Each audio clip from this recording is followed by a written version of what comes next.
Hello welcome good evening friend. પ્રાજેશ્વરની YouTube channel ઉપર biweekly current affair સિરીઝમાં હું ડૉક્ટર પ્રતિક પટેલ તમામ મિત્રોનું સ્વાગત કરું છું. મિત્રો, આપણે છેલ્લા લાસ્ટ વીકથી બાય વીકલી કરંટ અફેર સિરીઝની શરૂઆત કરી છે, જેમાં જે આપણા કરંટ અફેરના ઇમ્પોર્ટન્ટ ટોપિક હોય એને આપણે શેર કરતા હોઈએ છીએ બે પાર્ટમાં, એક બુધવારે અને એક શનિવારે. બુધવારે અને શનિવારે રાત્રે 9 વાગે આપણે આપણો લેક્ચર શેર કરતા હોઈએ છીએ, જેમાં ઘણા બધા ઇમ્પોર્ટન્ટ ટોપિક આપણે એક સાથે કવર કરીએ છીએ. 3 થી 4 દિવસના જે ટોપિક હોય એમાંથી જે અગત્યના ટોપિક જે પ્રિલિમ એટલે કે MCQ પ્રકારની પરીક્ષામાં ઉપયોગી થઈ શકે અને મેઇન્સ એટલે કે ડિટેલમાં જાણવા જરૂરી હોય, એ બે ભાગમાં ડિવાઈડ કરીને આપણે આપણો લેક્ચર શેર કરતા હોઈએ છીએ. તો મિત્રો, ખાસ આ વિડીયોને લાઇક કરજો, શેર કરજો, બીજા મિત્રો સુધી પહોંચાડજો, જેથી આપણા ડેઇલી કરંટ અફેર સિરીઝમાં જે મિત્રો રેગ્યુલરલી જોડાતા હતા એ પણ આપણી આ કરંટ અફેર સિરીઝનો લાભ લઈ શકે. બાય વીકલી આપણી આ સિરીઝ છે. બુધવારે અને શનિવારે આપણે આપણા લેક્ચર શેર કરીએ છીએ.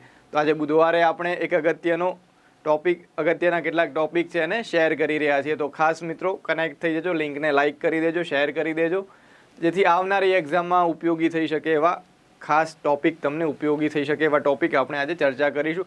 પ્લસ એક અગત્યની બાબત, પ્રાજેશ્વ ફાઉન્ડેશન દ્વારા મંથલી મિસ્ટ્રો મેગેઝિન લોન્ચ કરવામાં આવ્યું છે. આ મંથલી મિસ્ટ્રો મેગેઝિન જે આવનારી તમામ એક્ઝામમાં ક્લાસ 3 થી લઈ સેન્ટ્રલ ગવર્મેન્ટની તમામ એક્ઝામમાં ઉપયોગી થઈ શકે એવું આ મેગેઝિન છે.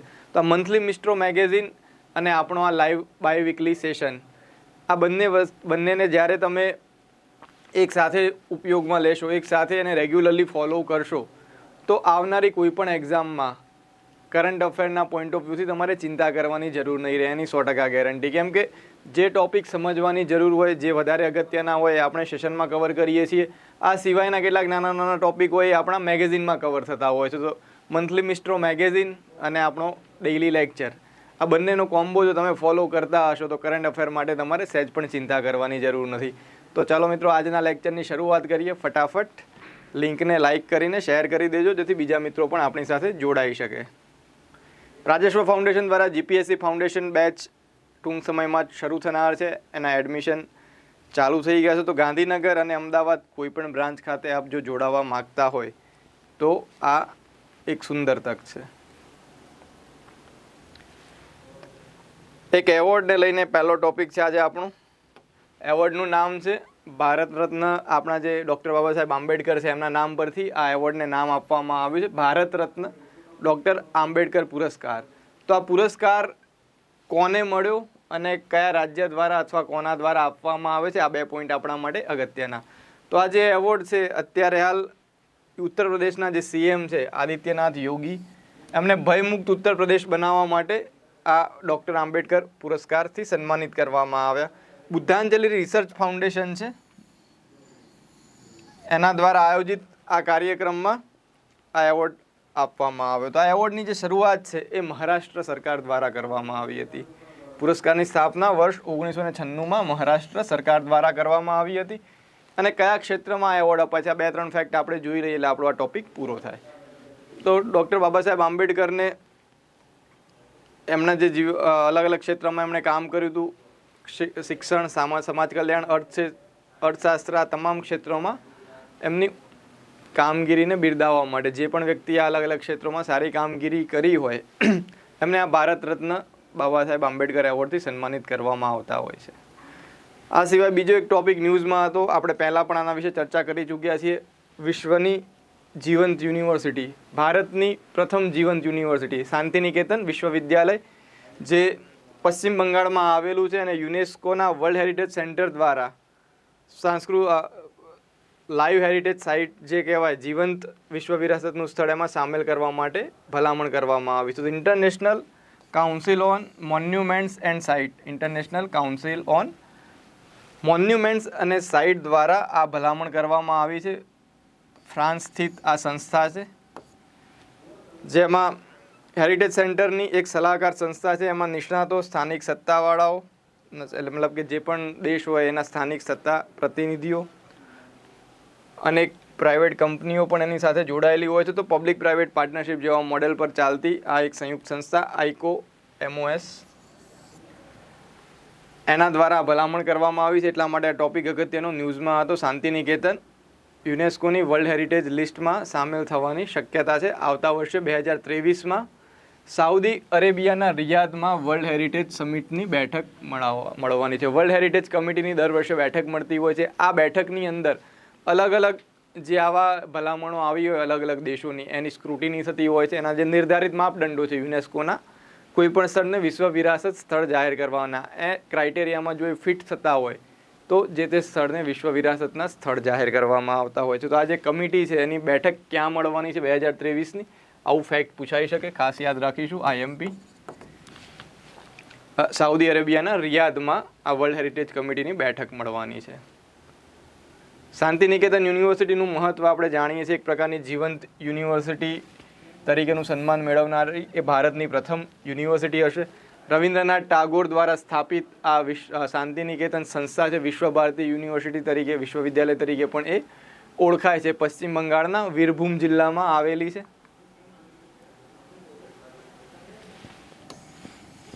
એક ફેક્ટ ક્યાંય પૂછાય તો આપણા ધ્યાનમાં હોવું જોઈએ. અને જે રવિન્દ્રનાથ ટાગોરના ઓપન સ્કૂલિંગ, ખુલ્લામાં જે અભ્યાસ, પ્રાકૃતિક વાતાવરણમાં જે અભ્યાસ કરવામાં આવે એના ઉપર એ આધારિત છે. ત્યાં માનવતા, સામાજિક વિજ્ઞાન, લલિત કળા, સંગીત, પરફોર્મિંગ આર્ટ, શિક્ષણ, કૃષિ વિજ્ઞાન, ગ્રામીણ પુનઃનિર્માણ જેવી અલગ અલગ સબ્જેક્ટને લઈને ડિગ્રી અભ્યાસક્રમો ચલાવવામાં આવે છે. તો એક ખાસ પ્રકારની યુનિવર્સિટી, એક્ઝામના પોઈન્ટ ઓફ વ્યૂથી અગત્યની યુનિવર્સિટી. એક બીજો ઇનિશિયેટિવ ન્યૂઝમાં હતો, વન લાઇનર ફેક્ટ પ્રકારનો પ્રશ્ન છે, યાદ રાખી લઈશું. સ્કૂલ હેલ્થ પ્રોગ્રામ માટે ડિજિટલ હેલ્થ કાર્ડ રજૂ કરવામાં આવે છે. કયા રાજ્ય દ્વારા? ઉત્તર પ્રદેશ દ્વારા. ઉત્તર પ્રદેશ દ્વારા એક ખાસ પાયલોટ પ્રોજેક્ટ અમલમાં મૂકવામાં આવ્યો છે, જે અંતર્ગત દરેક સ્કૂલમાં સ્કૂલ હેલ્થ પ્રોગ્રામ જે ચાલતો હોય એ સ્કૂલ હેલ્થ પ્રોગ્રામના ડિજિટલ હેલ્થ કાર્ડ ઇસ્યુ કરવામાં આવશે. આ હેલ્થ કાર્ડનો ઉપયોગ કરીને જે તે બાળકના વાલી અને જે તે મેડિકલ ઇન્સ્ટિટ્યુશન, સંસ્થાઓ એ બાળકની પ્રોફાઇલ વિશે માહિતી મેળવી શકશે અને ડાઉનલોડ કરી શકાશે. વિદ્યાર્થીઓનું સ્વાસ્થ્ય સુધારવા માટેનો મહત્વપૂર્ણ કાર્યક્રમ છે. આ હેલ્થ કાર્ડનો ઉપયોગ માતા પિતા, શાળાના અધિકારીઓ, વહીવટી અધિકારીઓ દ્વારા ડાઉનલોડ કરી શકાશે અને એનો ઉપયોગ કરી શકશે. આ હેલ્થ કાર્ડ અંતર્ગત ખાસ એક હેલ્થ કવર પ્રોવાઈડ કરવામાં આવે છે. ₹25,000 સુધીનું કેશલેસ હેલ્થ કવર એ આની મુખ્ય વિશેષતા છે. પાયલોટ પ્રોજેક્ટ છે, આવનારા સમયમાં અન્ય જગ્યાએ લાગુ થઈ શકે છે. તો digital school health card issue કરનાર રાજ્ય કયું?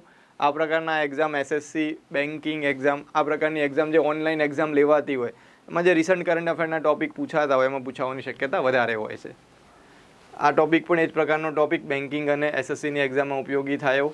પરમિંદર ચોપરા, PFC એટલે કે પાવર ફાઇનાન્સ કોર્પોરેશન, એક NBFC છે ભારત સરકારની. NBFC એટલે કે નોન બેન્કિંગ ફાઇનાન્શિયલ કંપનીઝ. NBFCનો મુખ્ય ઉદ્દેશ, અલગ અલગ ઉદ્દેશથી એની સ્થાપના થતી હોય છે. ખાસ કરીને જે ફાઇનાન્શિયલ સેક્ટર હોય એને સહાયક તરીકે કાર્ય કરતી હોય છે. તો આ non banking financial company particularly finance power સેક્ટરને કરવા માટે બનાવવામાં આવેલી કંપની છે. એના ચેરમેન અને મેનેજિંગ ડિરેક્ટર તરીકે પરમિંદર ચોપરાની નિમણૂક કરવામાં આવી છે. તો વ્યક્તિને યાદ રાખીશું, પરમિંદર ચોપરા કઈ સંસ્થા સાથે જોડાયેલા છે? પાવર ફાઇનાન્સ કોર્પોરેશન સાથે. તાજેતરમાં જ એમની નિમણૂક થઈ છે. આને લઈને ફેક્ટ પૂછાઈ શકે.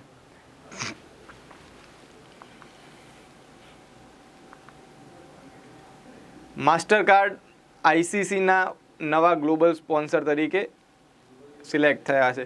અત્યાર સુધીમાં જે વર્ષ 2021થી લઈ વર્ષ 2023 સુધી ICCના જે ICC એટલે કે ઇન્ટરનેશનલ ક્રિકેટ કાઉન્સિલની વાત થઈ રહી છે, જે આંતરરાષ્ટ્રીય કક્ષાએ ક્રિકેટનું મેનેજમેન્ટ કરે છે, એ ICCની અહીંયા વાત થઈ રહી છે, ઇન્ટરનેશનલ ક્રિકેટ કાઉન્સિલ. એના ગ્લોબલ સ્પોન્સર તરીકે આવનારા સમયમાં હવે તમને માસ્ટર કાર્ડ જોવા મળશે. ભારત પે હતું એની જગ્યાએ હવે માસ્ટર કાર્ડ જોવા મળશે.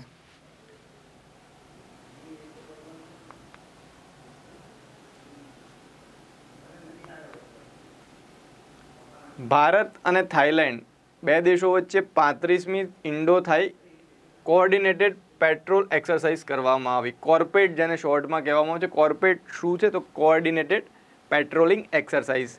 કોઈ પણ દરિયાઈ સીમા હોય એની સુરક્ષા માટે અલગ અલગ દેશો દ્વારા આ પ્રકારની સંયુક્ત કવાયત કરવામાં આવતી હોય છે. તો આ જે સંયુક્ત કવાયત છે એ ભારત અને થાઈલેન્ડ દ્વારા યોજાઈ. ભારતીય નૌકાદળ અને રોયલ થાઈ નૌકાદળ, થાઈલેન્ડ અને ભારત બંનેની જે નૌકાદળ છે એમને આ કોઓર્ડિનેટેડ પેટ્રોલ એક્સરસાઇઝની 35મી આવૃત્તિનું આયોજન કર્યું હતું.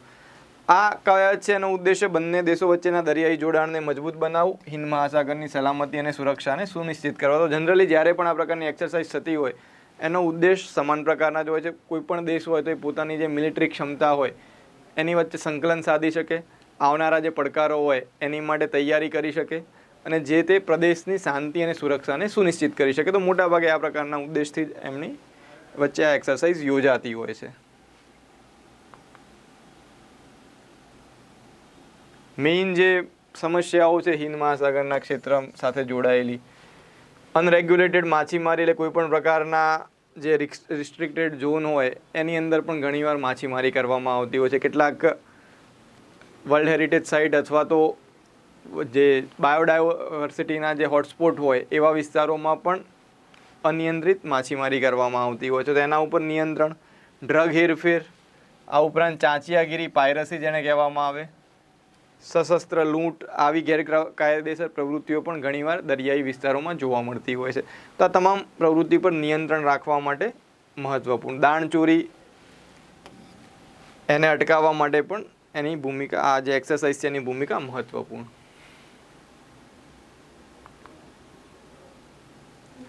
એક આ વર્ષનો સૌથી ચર્ચામાં રહેલો ટોપિક, આવનારી યુપીએસસીની પ્રિલિમમાં આમાંથી 100% પ્રશ્ન પૂછાઈ શકે એવો ટોપિક આ. ગૂગલનો ચેટબોટ બાર્ડ ભારત સહિત વૈશ્વિક સ્તરે લોન્ચ થશે. તો આ ચેટબોટ શું છે, અલગ અલગ પ્રકારના, એને લઈને પ્રશ્ન આવનારી એક્ઝામમાં 100% પૂછાઈ શકે છે. એક સૌથી પહેલાં જે ન્યૂઝમાં આવેલું ચેટબોટ હતું એ ઓપન એઆઈ દ્વારા, ઓપન એઆઈ નામની જે કંપની છે એના દ્વારા વિકસિત થયું હતું ચેટબોટ. ત્યારબાદ અલગ અલગ કંપની દ્વારા જે ચેટબોટ વિકસિત થયા, ચેટ જીપીટી જે હતું ઓપન એઆઈ દ્વારા ડેવલપ કરવામાં આવ્યું. ત્યારબાદ આવા અલગ અલગ ઘણા બધા ચેટબોટ અલગ અલગ કંપનીએ ડેવલપ કર્યા છે જે ન્યૂઝમાં રહ્યા છે. તો આ બધા ચેટબોટના નામ અને કંપની વિશે આપણને થોડો ઘણો એક આઈડિયા હોવો જોઈએ, પ્લસ એનું મુખ્ય ફંક્શન શું છે એના વિશે પણ આપણને ખ્યાલ હોવો જોઈએ. આ બેઝિકલી છે શું, ટેકનિકલી એ શું છે. તો આ બધા જનરેટિવ એઆઈ ચેટબોટ છે. જનરેટિવ એઆઈ ચેટબોટ એટલે કે જે પોતે કંઈક લર્ન કરતા હોય એના બેઝ ઉપર નવો રિસ્પોન્સ ક્રિએટ કરી શકતા હોય. જેમ કે કોઈ ભાષા અથવા કોઈ પણ પ્રકારનું જ્ઞાન આ પ્રકારના મોડેલમાં એકવાર સેવ કરવામાં આવે એના આધારે પોતાનો રિસ્પોન્સ આપતા હોય છે. અલગ અલગ કૃત્રિમ બુદ્ધિમત્તાનો એક આ શ્રેષ્ઠ ઉદાહરણ છે. આર્ટિફિશિયલ ઇન્ટેલિજન્સનું આ શ્રેષ્ઠ ઉદાહરણ છે. એક પ્રકારના લાર્જ લેંગ્વેજ મોડેલ છે, વિશાળ ભાષા મોડેલ. લાર્જ લેંગ્વેજ મોડેલ જે ટેક્સ્ટ જનરેટ કરી શકે છે, ભાષાઓનો અનુવાદ કરી શકે છે, વિવિધ પ્રકારની રચનાત્મક પ્રવૃત્તિઓ પણ કરી શકે છે. અલગ અલગ પ્રકારના ચિત્રો બનાવવા, અલગ અલગ પ્રકારના મ્યુઝિકલ ટ્યુન બનાવવા. તો આમાંથી આવનારી જે યુપીએસસીની એક્ઝામ છે એમાં આ પ્રકારના પ્રશ્નો જનરલી પૂછાતા હોય છે. ભૂતકાળમાં પૂછાયો છે કે ભાઈ સેટેલાઇટ હોય, પર્ટિક્યુલરલી જીઓ સ્ટેશનરી સેટેલાઇટ, તો એ નીચેનામાંથી કયા કયા કામમાં ઉપયોગમાં લઈ શકાશે. તો પ્રોબેબલ એમાંથી જેટલા પણ કામ થતા હોય એના જે પણ ઉપયોગ હોય બધા જ ઉપયોગ ઓપ્શનમાં આપેલા હોય. એ જ રીતે અહીંયા પૂછાઈ શકે કે એઆઈ મોડેલ છે, ચેટબોટ, એઆઈ બેઝડ ચેટબોટ છે, એના દ્વારા કઈ કઈ પ્રવૃત્તિ કરી શકાય છે. તો જેટલી પણ રચનાત્મક પ્રવૃત્તિ તમે વિચારી શકતા હોય એ તમામ રચનાત્મક પ્રવૃત્તિ આ આર્ટિફિશિયલ ઇન્ટેલિજન્સ આધારિત ચેટબોટ કરી શકે છે.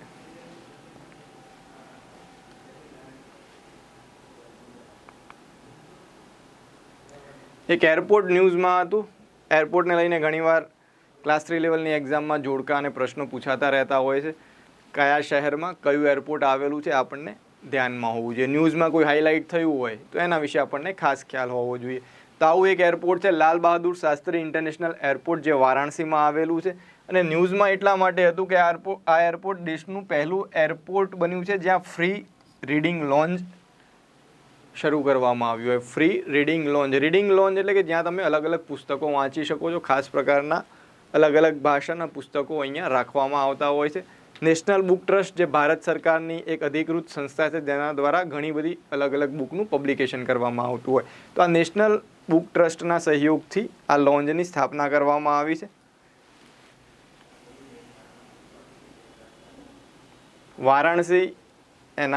વારાણસીમાં જે એરપોર્ટ આવેલું છે એનું નામ આપણે યાદ રાખી લઈશું, લાલ બહાદુર શાસ્ત્રી ઇન્ટરનેશનલ એરપોર્ટ.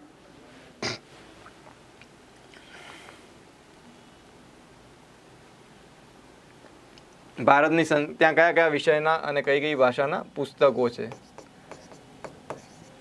તો ભારતની સંસ્કૃતિ, ઇતિહાસ, પરંપરાગત શિક્ષણ વ્યવસ્થા, આરોગ્ય, સુખાકારી, હિન્દી, ફ્રેન્ચ, સ્પેનિશ, અંગ્રેજી અને ઘણી ભારતીય ભાષાઓના સાહિત્ય ત્યાં ઉપલબ્ધ છે. પ્રધાનમંત્રી યુવા યોજના સાથે સંકળાયેલો આ ઇનિશિયેટિવ છે. યુવા યોજના વિશે આપણને ખ્યાલ હોવો જોઈએ. તો યુવા યોજના છે એ 30 વર્ષથી નીચેના મહત્વાકાંક્ષી લેખકોને તાલીમ આપવા માટેની એ સ્કીમ છે, જે પોતાની જાતને વ્યક્ત કરવા માટે, ભારતની અને એની સંસ્કૃતિ અને સાહિત્યને વૈશ્વિક સ્તરે રજૂ કરવા માટે તૈયાર હોય. તો ભારતના જે વારસો છે એને વૈશ્વિક સ્તરે લઈ જઈ શકે એવા જે યંગ એસ્પાયરિંગ માઇન્ડ્સ હોય એમના માટેની આ ખાસ યોજના છે, યુવા યોજના. આ યોજના હેઠળ લેખક દીઠ 6 મહિનાના સમયગાળા માટે દર મહિને 50,000 રૂપિયાની ઇન્ટિગ્રેટેડ શિષ્યવૃત્તિ પણ ચૂકવવામાં આવે છે. આગળ એક સંસ્થા જોઈ હતી, PFC પાવર ફાઇનાન્સ કોર્પોરેશન. ત્યાં પરમિંદર ચોપરાની અપોઇન્ટમેન્ટ થઈ હતી. અહીંયા બીજી એક સંસ્થા છે NIIFL, national investment and infrastructure fund, NIIF, national investment and infrastructure fund limited. એના CEO અને MD તરીકે રાજીવ ધરની નિમણૂક કરવામાં આવી છે. રાજીવ ધર. તો આ પ્રકારના જોડકા પણ પૂછાઈ શકે નજીકમાં જે ન્યૂઝમાં રહ્યા હોય એના વિશે આપણે ખાસ યાદ રાખી લઈશું. તો આવી એક સંસ્થા છે NIIFL, જેના MD રાજીવ ધર બને છે. આ national investment infrastructure fund limited basically શું છે? તો ભારત સરકારની માલિકીની એક સંસ્થા છે. વર્ષ 2015માં એની સ્થાપના કરવામાં આવી હતી અને નામ પરથી એના કાર્યને યાદ રાખી શકે. ઇન્વેસ્ટમેન્ટ ઇન્ફ્રાસ્ટ્રક્ચર ફંડ એટલે કે ઇન્ફ્રાસ્ટ્રક્ચરના ક્ષેત્રમાં ઇન્વેસ્ટમેન્ટ મળી રહે એ હેતુથી ખાસ એની સ્થાપના કરવામાં આવી છે. ભારતના જે ઇન્ફ્રાસ્ટ્રક્ચર ડેવલપમેન્ટ પ્રોજેક્ટ છે એના માટે સ્થાનિક અને આંતરરાષ્ટ્રીય રોકાણને આકર્ષવા માટેની રચના કરવામાં આવી છે. કેટેગરી 2નું વૈકલ્પિક રોકાણ ભંડોળ તરીકે કાર્ય કરે છે. ઉર્જા, પરિવહન, શહેરી માળખા જેવી જે અગત્યની માળખાકીય સુવિધાઓ છે એના માટે એ ખાસ ફાઇનાન્સ પૂરું પાડશે, નાણાકીય સહાય પૂરી પાડશે.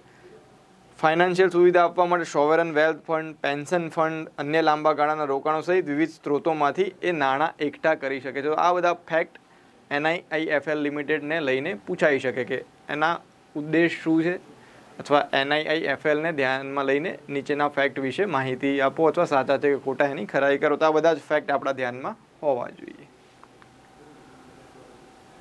શાંઘાઈ સહયોગ સંગઠન અને G20 આ વર્ષના સૌથી વધારે ચર્ચામાં રહેલા આંતરરાષ્ટ્રીય સંગઠનો. એ પૈકી શાંઘાઈ સહયોગ સંગઠન, એની અધ્યક્ષતા ભારત પાસે છે. એની થીમ છે ફોર સિક્યોર SCO. આ વિશે આપણે વારંવાર ચર્ચા કરી ચૂક્યા છીએ. આ SCO દ્વારા એક બીજી બેઠક આયોજિત થઈ હતી, જે છે સ્ટાર્ટઅપ સાથે સંબંધિત. સ્ટાર્ટઅપ ફોરમનું આયોજન ક્યાં કરવામાં આવ્યું? આ પ્રકારનું ફેક્ટ પૂછાઈ શકે. શહેરનું નામ આપણે યાદ રાખીશું, નવી દિલ્હી ખાતે. શાંઘાઈ સહયોગ સંગઠન દ્વારા નવી દિલ્હી ખાતે સ્ટાર્ટઅપ ફોરમનું આયોજન કરવામાં આવ્યું હતું. એનો ઉદ્દેશ શું હોઈ શકે એ આપણે નામ પરથી જ આપણે વિચારી શકીએ છીએ કે સ્ટાર્ટઅપ સાથે સંકળાયેલું છે. એટલે નવા જે સ્ટાર્ટઅપ હોય એને પ્રમોટ કરવા માટે, સ્ટાર્ટઅપ ઇકોસિસ્ટમ ડેવલપ કરવા માટે શાંઘાઈ દેશો વચ્ચે સહયોગ કરવા માટેનું આ એક મંચ છે.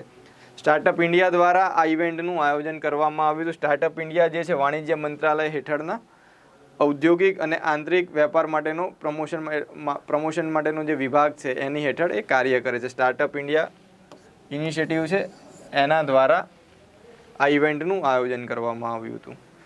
એનો મુખ્ય ઉદ્દેશ સ્ટાર્ટઅપની જે ક્રિયા પ્રતિક્રિયા છે એનો ફેલાવો થાય, નવીનતા, ઇનોવેશન, રોજગાર નિર્માણ અને પ્રતિભા નિર્માણ, એને પ્રોત્સાહન મળે. અલગ અલગ વ્યક્તિઓ ઇનોવેશનના, નવાચારના ક્ષેત્રમાં જોડાય, એમની વચ્ચે ક્ષમતા નિર્માણ થાય, એના માટેનો આ ખાસ ઇનિશિયેટિવ.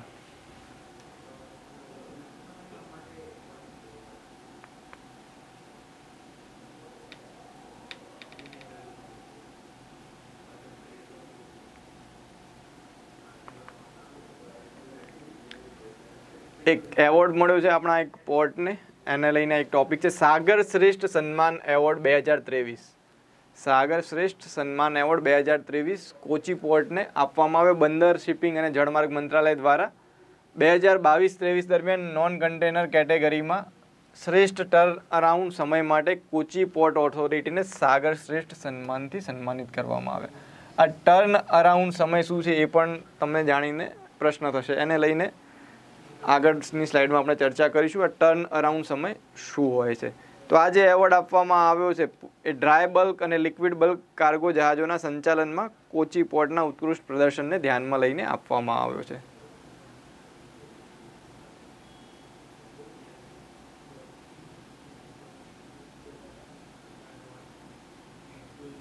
અને જનરલ જે એવોર્ડ છે ટર્ન અરાઉન્ડ ટાઈમનો એ જવાહરલાલ નહેરુ પોર્ટ ટ્રસ્ટને મળ્યો છે. નોન કન્ટેનર પોર્ટ તરીકે આ ટર્ન અરાઉન્ડ ટાઈમ એવોર્ડ છે કોચી પોર્ટને મળ્યો છે. તે બંને વિશે ડિફરન્સ છે થોડો. બંદરેથી સરેરાશ 43,800 મેટ્રિક ટનના પાર્સલને ફેરવવામાં 48 કલાકનો સમય લાગ્યો હતો. ટર્ન અરાઉન્ડ સમય જે છે બંદરનું પ્રદર્શન માપવા માટેનો એક પરિમાણ છે, એક ક્રાઇટેરિયા છે, જેના આધારે એ બંદરમાં ગુડ્સ કેટલું ઝડપથી મૂવ થાય છે એને નિર્ધારિત કરવામાં આવતું હોય છે. ટર્ન અરાઉન્ડ ટાઈમની કામગીરી એ જે છે એની ગણતરી પોર્ટ પર આવતા જહાજની કામગીરી બાદ પાયલોટના ઉતરવાના સમય સુધી જહાજ દ્વારા તૈયારીની સૂચનાના આધારે કરવામાં આવે છે. તો જ્યારે પોર્ટ પર માલ મતલબ કે શિપ પહોંચે અને શિપમાંથી માલ જ્યાં ટ્રાન્સફર કરવાનો હોય ત્યાં સુધી પહોંચે એ આખો સમયગાળો એને ધ્યાનમાં લઈને આ રેન્કિંગ આપવામાં આવતું હોય છે. લંડન સ્ટોક એક્સચેન્જ ગ્રુપ છે એના દ્વારા કયા શહેરમાં ટેકનોલોજી સેન્ટરની સ્થાપના થઈ આ પ્રકારનું ફેક્ટ પૂછાય તો શહેરને આપણે યાદ રાખીશું હૈદરાબાદ. હૈદરાબાદમાં ખાસ પ્રકારનું ટેકનોલોજી એક્સેલન્સ સેન્ટર સ્થાપિત થવાનું છે લંડન સ્ટોક એક્સચેન્જ LSE દ્વારા. લંડન સ્ટોક એક્સચેન્જની આ ત્રીજી ઓફિસ છે હૈદરાબાદમાં. આ પ્રકારનું આ ટેકનોલોજી સેન્ટર એ સ્થાપિત કરવા જઈ રહ્યા છે. સ્પોર્ટ્સને લઈને કેટલાક ક્વેશ્ચન પૂછાતા હોય છે જનરલી. IPLની મેચ ટુર્નામેન્ટ અત્યારે ચાલી રહી છે. IPL પૂરી થશે એટલે એના વિજેતા orange cap holder, purple cap holder, આ પ્રકારના પ્રશ્નો પૂછાતા હોય છે. એની ફાઇનલ ક્યાં રમાઈ આવું પણ ફેક્ટ કદાચ ક્યાંક પૂછાતું હોય છે.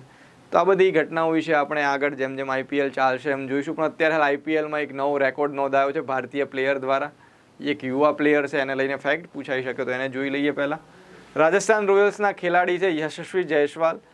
એના દ્વારા સૌથી ઝડપી 50 રન પૂરા કરવામાં આવ્યા. IPLના ઇતિહાસમાં સૌથી ઝડપી 50 રન એમણે નોંધાવ્યા માત્ર 13 બોલમાં. કોલકાતા નાઇટ રાઇડર સામે ઈડન ગાર્ડન ખાતે જે મેચ રમાઈ હતી એમાં એમને આ બેસ્ટ પરફોર્મન્સ આપ્યું. અત્યાર સુધી KL રાહુલના નામે આ રેકોર્ડ હતો. ઓવરઓલ T20 ઇન્ટરનેશનલની વાત કરીએ એમાં ફાસ્ટેસ્ટ 50નો રેકોર્ડ કોના નામે છે તમને ખ્યાલ જ હશે.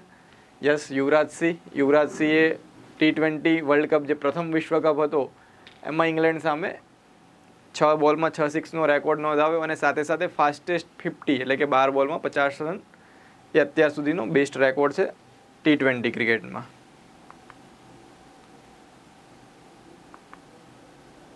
તો યશસ્વી જયસ્વાલ રાજસ્થાન રોયલના પ્લેયર હતા. એક આયુર્વેદ સાથે સંકળાયેલી એક ઇવેન્ટ યોજાવાની છે આવનારા સમયમાં. ગ્લોબલ આયુર્વેદ ફેસ્ટિવલ 2023 એની 5મી આવૃત્તિ તિરુવનંતપુરમ કેરળમાં ડિસેમ્બર મહિનામાં યોજાવાની છે. એની થીમ શું હશે? Emerging challenges in health care and a resurgent Ayurveda. Healthcare સામેના જે અત્યારે હાલ પડકારો ઉભરી આવ્યા છે અને એની સામે જે આયુર્વેદનો વિકાસ થઈ રહ્યો છે એને ધ્યાનમાં લઈને આ થીમ પસંદ કરવામાં આવી છે. નોબેલ પુરસ્કાર વિજેતા વૈજ્ઞાનિકો સહિત ટોચના જે વૈજ્ઞાનિકો છે એ આ ઇવેન્ટમાં હાજર રહેશે. અને આનું આયોજન જે છે CISSA એટલે કે centre for innovation in science and social action. Centre for innovation in science and social action દ્વારા આયુષ મંત્રાલય, કેરળ સરકાર અને આયુર્વેદ ક્ષેત્રે કાર્યરત અન્ય સંસ્થાઓના સહયોગથી કરવામાં આવી રહ્યું છે. એક લર્નિંગ મેનેજમેન્ટ ઇન્ફોર્મેશન સિસ્ટમ જેનું નામ આપવામાં આવ્યું છે સક્ષમ. આ સક્ષમ નામનું જે પ્લેટફોર્મ છે અથવા લર્નિંગ મેનેજમેન્ટ સિસ્ટમ છે એ શેના સાથે સંબંધિત છે, આ પ્રકારનું ફેક્ટ પૂછાઈ શકે. કયા મંત્રાલય દ્વારા એ લોન્ચ કરવામાં આવ્યું એ પણ પૂછાઈ શકે. તેનો ઉદ્દેશ સમજીએ તો મંત્રાલય તો ઓટોમેટિક યાદ રહી જાય. તો સક્ષમ નામનું જે આ લર્નિંગ મેનેજમેન્ટ સિસ્ટમ છે એ આરોગ્ય અને પરિવાર કલ્યાણ મંત્રાલય દ્વારા લોન્ચ કરવામાં આવ્યું છે. ખાસ પ્રકારની લર્નિંગ મેનેજમેન્ટ ઇન્ફોર્મેશન સિસ્ટમ છે. આ ડિજિટલ પ્લેટફોર્મ જે કોના દ્વારા ડેવલપ થયું એ ફેક્ટ પણ અગત્યનું. તો national institute of health and family welfare જે નવી દિલ્હી ખાતે આવેલી છે એના દ્વારા આ ડિઝાઇન કરવામાં આવ્યું છે. ડિજિટલ પ્લેટફોર્મ છે સક્ષમ, જેનું પૂરું નામ છે sustainable health management for stimulating advance knowledge. Sustainable health management for stimulating advance knowledge. આ ખાસ પ્રકારનું એક લર્નિંગ મેનેજમેન્ટ સિસ્ટમ છે. ઓનલાઈન લર્નિંગ પ્લેટફોર્મ એનો ઉદ્દેશ છે ભારતના તમામ હેલ્થકેર પ્રોફેશનલને તબીબી શિક્ષણ અને તાલીમ આપવાનું. તો સક્ષમ પ્લેટફોર્મ કોને સક્ષમ બનાવવાની વાત કરે છે? હેલ્થકેર પ્રોફેશનલને. ભારતના તમામ હેલ્થકેર પ્રોફેશનલ છે એનામાં કેટલીક બેઝિક પ્રકારની તાલીમની જરૂરિયાત હોય તો એ મોડ્યુલના માધ્યમથી આપણે આપી શકીએ છીએ. તો ખાસ પ્રકારનું આ મોડ્યુલ અત્યારે હાલ આ પ્લેટફોર્મના માધ્યમથી 200થી વધુ જાહેર આરોગ્ય અને 100 ક્લિનિકલ અભ્યાસક્રમો પૂરા પાડવામાં આવી રહ્યા છે. રાજસ્વ ફાઉન્ડેશન દ્વારા જીપીએસસીની નવી બેચ, ઓફલાઈન બેચ જે છે અમદાવાદ, ગાંધીનગર બંને બ્રાન્ચ ખાતે લોન્ચ થઈ ચૂકી છે. અલગ અલગ ફેકલ્ટીઝ દ્વારા અલગ અલગ વિષયના લેક્ચર અહીંયા લેવામાં આવી રહ્યા છે. આપ જોઈ રહ્યા છો સ્ક્રીન ઉપર એ મુજબ 18મી મે સ્ટ્રેટેજીસ ફોર જીપીએસસી પ્રિપેરેશનનો લેક્ચર થનાર છે વનાકરા સાહેબ દ્વારા. આ ઉપરાંત ગાંધીનગર બ્રાન્ચ ખાતે પણ જીપીએસસીની જે ફાઉન્ડેશન બેચ છે ઓલરેડી, ઓફલાઈન બેચ છે ઓલરેડી લોન્ચ થઈ ચૂકી છે. ત્યાં પણ અલગ અલગ નિષ્ણાત ફેકલ્ટી દ્વારા લેક્ચર લેવામાં આવી રહ્યા છે. તો આપ આ બેચ જોઈન કરી શકો છો, આ સેશનને જોઈન કરી શકો છો. એક ફેક્ચ્યુઅલ ડિટેલ છે અર્થવ્યવસ્થા સાથે સંકળાયેલી. ભારતનું એક પાડોશી રાષ્ટ્ર છે શ્રીલંકા, એની સાથે સંકળાયેલો આ ટોપિક છે. તો આર્થિક સંકટ વચ્ચે ભારતે શ્રીલંકાને 1 બિલિયન ક્રેડિટ લાઇન, જે 1 બિલિયનની ક્રેડિટ લાઇન છે એ લંબાવી છે. ઓલરેડી ભારતે આર્થિક સંકટગ્રસ્ત શ્રીલંકાને મદદ કરવા માટે ક્રેડિટ લાઇન આપી હતી અને બીજી $1 બિલિયન ક્રેડિટ લાઇન લંબાવી છે. તો ભારત દ્વારા કયા પાડોશી દેશને 1 બિલિયનની ક્રેડિટ લાઇન આપવામાં આવી, આ પ્રકારનું ફેક્ટ પૂછાય તો આપણે યાદ રાખીશું શ્રીલંકા. આ ઉપરાંત શ્રીલંકાને IMF દ્વારા પણ સહાય પૂરી પાડવામાં આવી હતી. તાજેતરમાં IMFએ પણ એને સહાય મંજૂર કરી હતી, એટલા માટે પણ એ ચર્ચામાં હતું. ઇન્ટરનેશનલ મોનેટરી ફંડ દ્વારા $3 બિલિયન બેલઆઉટ પેકેજ મળ્યું હતું. તો આ પ્રકારનો પ્રશ્ન પણ સિમ્પલ ફેક્ટ છે પણ એક્ઝામમાં પૂછાઈ શકે કે નીચે પૈકી કઈ સંસ્થા દ્વારા આર્થિક કટોકટીના સમયમાં સભ્ય દેશોને બેલઆઉટ પેકેજ આપવામાં આવે છે? તો આનો આન્સર ખ્યાલ આવી જવું જોઈએ. કરંટ સાથે સંકળાયેલા મિત્રો પ્રશ્નો આ રીતે પણ પૂછાતા હોય છે.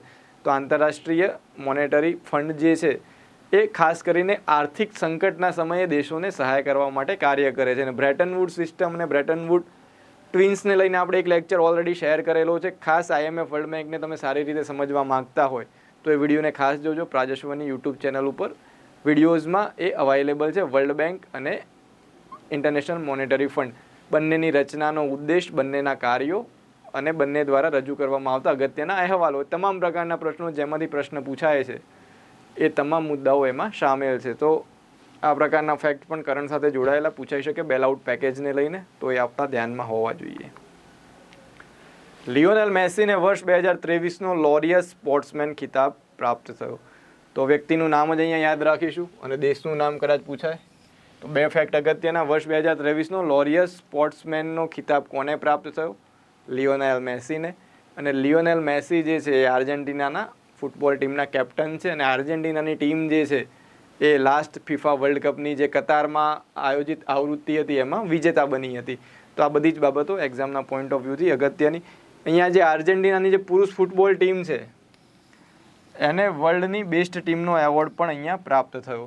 તો આર્જેન્ટિનાના જે ફૂટબોલ પ્લેયર હતા લિયોનેલ મેસી, એમને ત્યાં 2 એવોર્ડ સ્વીકાર્યા. એક હતો સ્પોર્ટ્સમેન ઓફ ધ યરનો એવોર્ડ અને બીજો છે વર્લ્ડ ટીમ ઓફ ધ યરનો એવોર્ડ. બંને એવોર્ડ મેળવનાર એ સ્પોર્ટ્સ પર્સન છે. તો આ પણ અગત્યનું ફેક્ટ, બંને ફેક્ટ યાદ રાખીશું.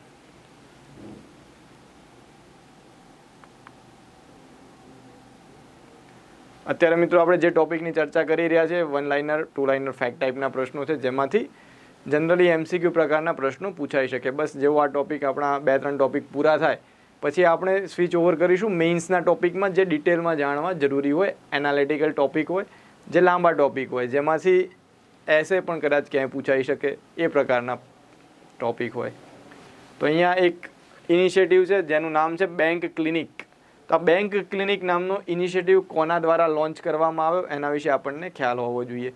તો ઓલ ઇન્ડિયા બેંક એમ્પ્લોઈઝ એસોસિએશને રિટેલ બેંક ગ્રાહકોને ફરિયાદ નિવારણમાં મદદ કરવા માટે એક બેંક ક્લિનિક ઇનિશિયેટિવની સ્થાપના કરી છે. All India bank employees association એમના દ્વારા આ ઇનિશિયેટિવ લોન્ચ કરવામાં આવ્યો છે. અને આ ઇનિશિયેટિવનો ઉદ્દેશ શું છે? ક્લિનિક એટલે આપણને જનરલી ખબર હોય કે ડેન્ટલ ક્લિનિક, હોસ્પિટલ, કોઈ પણ ક્લિનિક હોય તો ક્લિનિકનો ઉદ્દેશ શું હોય? તો આપણી જે પણ સમસ્યા હોય એનું સમાધાન કરવા માટે ક્લિનિકની રચના થાય. તો આ બેંક ક્લિનિકની રચના પણ બેન્કિંગ સેક્ટર સાથે સંકળાયેલા જે સામાન્ય જનતાના પ્રોબ્લેમ હોય એના સમાધાન માટે સહી હોય, એમાં ગોખવાની જરૂર નથી, યાદ રાખી શકીએ ઇઝીલી. તો રિટેલ બેન્કિંગમાં જે ગ્રાહકોની ફરિયાદ છે એના નિવારણમાં મદદ કરવા માટે આ ક્લિનિકની સ્થાપના થઈ છે.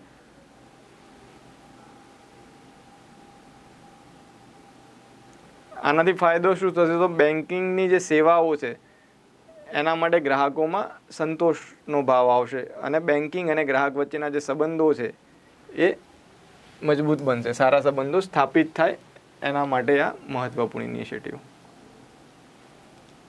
ભારતના એક અભિનેતા આયુષ્માન ખુરાના, જેમને લઈને એક ટોપિક ન્યૂઝમાં છે, અગાઉ પણ આપણે એમને લઈને એક ટોપિક જોયો તો એમને એક બ્રાન્ડ એમ્બેસેડર બનાવવામાં આવ્યા હતા. ખ્યાલ હોય તો કમેન્ટમાં શેર કરજો. આયુષ્માન ખુરાના બર્લિનમાં સ્પેશિયલ ઓલિમ્પિકના પ્રવાસન એમ્બેસેડર તરીકે ભારતીય ટીમમાં જોડાશે. તો સ્પેશિયલ ઓલિમ્પિકના પ્રવાસન એમ્બેસેડર તરીકે કોની નિમણૂક થઈ છે? ફેક્ટ યાદ રાખી લઈશું. આયુષ્માન ખુરાના ભારતના ફેમસ અભિનેતા છે.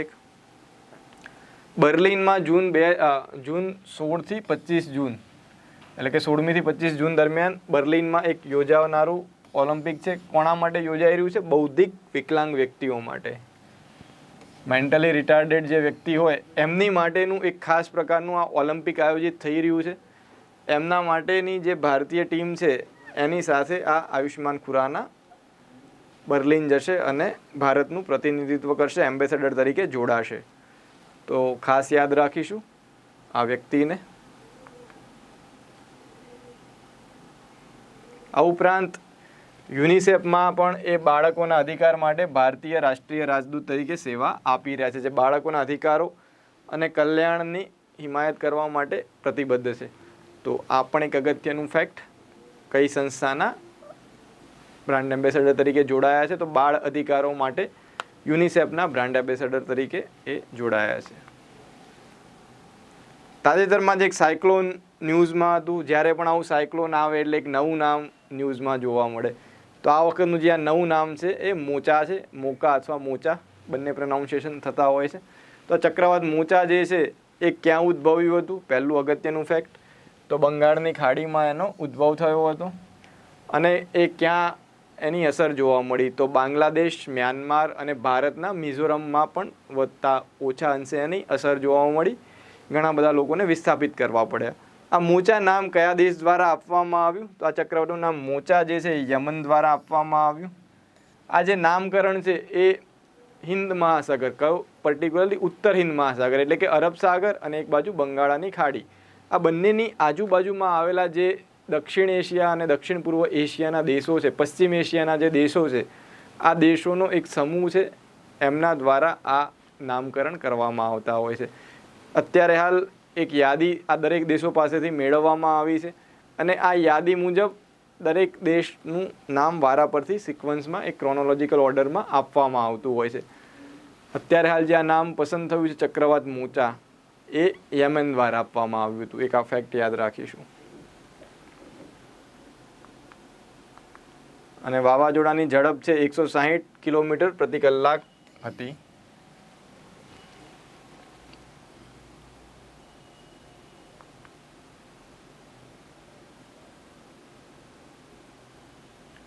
આ મોચા શબ્દ છે એ ક્યાં સંકળાયેલો છે, ઘણીવાર આવા શબ્દો ન્યૂઝમાં હોય તો એને લઈને બીજા રિલેટેડ ફેક્ટ પણ પૂછાઈ શકતા હોય.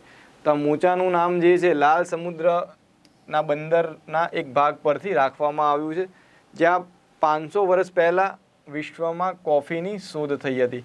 તો જનરલી મોકા અથવા મોચા નામના કોફી બાર તમને જોવા મળતા હશે, તો એનો સંબંધ છે કોફીની શોધ સાથે. તો આ એક અગત્યનું ફેક્ટ. અને યમનની સૂચન પર આ દેશને આ નામ આપવામાં આવ્યું છે.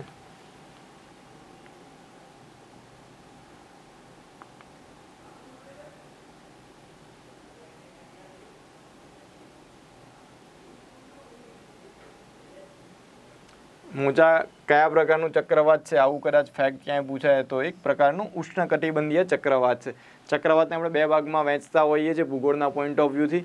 એક છે સમશીતોષ્ણ કટિબંધીય ચક્રવાતો અને બીજા છે ઉષ્ણકટિબંધીય ચક્રવાતો, જેને ઇંગ્લિશમાં ટેમ્પરેટ અને ટ્રોપિકલ સાયક્લોન એ રીતે આપણે નામકરણ કરતા હોઈએ છીએ. તો ઉષ્ણકટિબંધીય ચક્રવાતો અથવા એને ટ્રોપિકલ સાયક્લોન પણ કહીએ છીએ.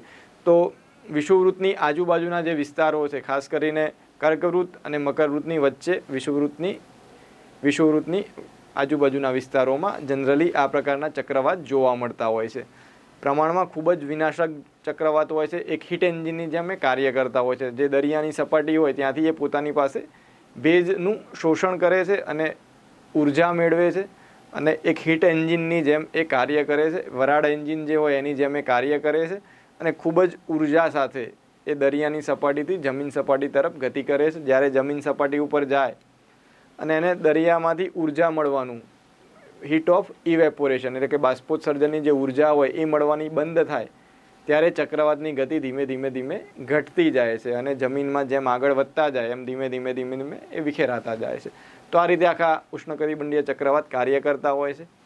એની સામે જે સમશીતોષ્ણ કટિબંધીય ચક્રવાત હોય છે એની ઉત્પત્તિ જમીન ઉપર અને દરિયાની સપાટી ઉપર બંને જગ્યાએ થઈ શકે છે. જ્યારે આ જે ઉષ્ણકટિબંધીય ચક્રવાત હતા એ એક હીટ એન્જિન, જેને હીટ ઓફ ઇવેપોરેશન બાષ્પોત્સર્જનની ઉર્જા મળવી જરૂરી છે, એટલા માટે એની રચના છે દરિયાઈ સપાટી ઉપર અથવા મોટા સરોવરની સપાટી ઉપર જ થતી હોય છે.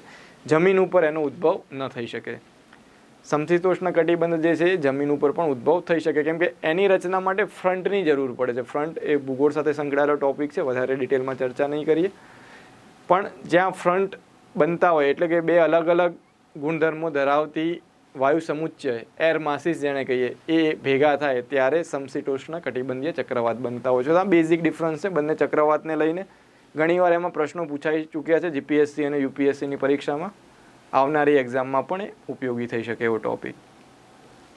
તો અહીંયા આપણે અગત્યના જે છેલ્લા આપણે લાસ્ટ 2 લેક્ચર શેર કર્યા પછીના જે અગત્યના કરંટના ટોપિક હતા એ પૈકીના પ્રિલિમમાં પૂછાઈ શકે એવા ફેક્ટ ટાઈપના જે ટોપિક હતા એ કવર કર્યા. હવે આપણે ડિટેલમાં એનાલિટિકલ જે જાણવા જેવા ટોપિક છે એના વિશે ચર્ચા કરીશું, જેમાંથી એનાલિટિકલ પ્રશ્નો પણ પૂછાઈ શકે. અને એમાં ફેક્ટ તો છે જ, એવું નથી કે ખાલી મેઇન્સમાં જ ઉપયોગી થશે, પણ એ એવા ટોપિક છે કે જે ડિટેલમાં જાણવા જરૂરી હોય, જેમાંથી 2, 3, 4 સ્ટેટમેન્ટ પ્રકારના પ્રશ્ન પણ પૂછાઈ શકે જીપીએસસી યુપીએસસી એક્ઝામમાં. હવે તો ક્લાસ 3 તલાટી અને જુનિયર ક્લાર્કની પરીક્ષામાં પણ આ પ્રકારના પ્રશ્નો પૂછાવા લાગ્યા છે. તો હવે ડિટેલવાળા ટોપિક પણ તમારા માટે જાણવા એટલા જ જરૂરી. તો હવે મીન્સના ટોપિક તરફ આપણે આગળ વધીશું.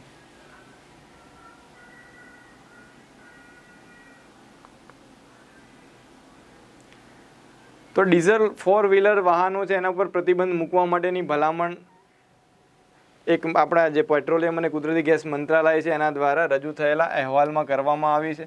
તો એ પ્રિલિમ અથવા ઓબ્જેક્ટિવ એક્ઝામના પોઈન્ટ ઓફ વ્યૂથી એક અગત્યનું ફેક્ટ આપણે યાદ રાખીશું. વર્ષ, જનરલી આવું વર્ષ પૂછાઈ શકે ક્યારેક, કે કયા વર્ષ સુધીમાં ડીઝલ 4 વ્હીલર વાહનો પર પ્રતિબંધ મૂકવા માટે ભલામણ કરવામાં આવી છે.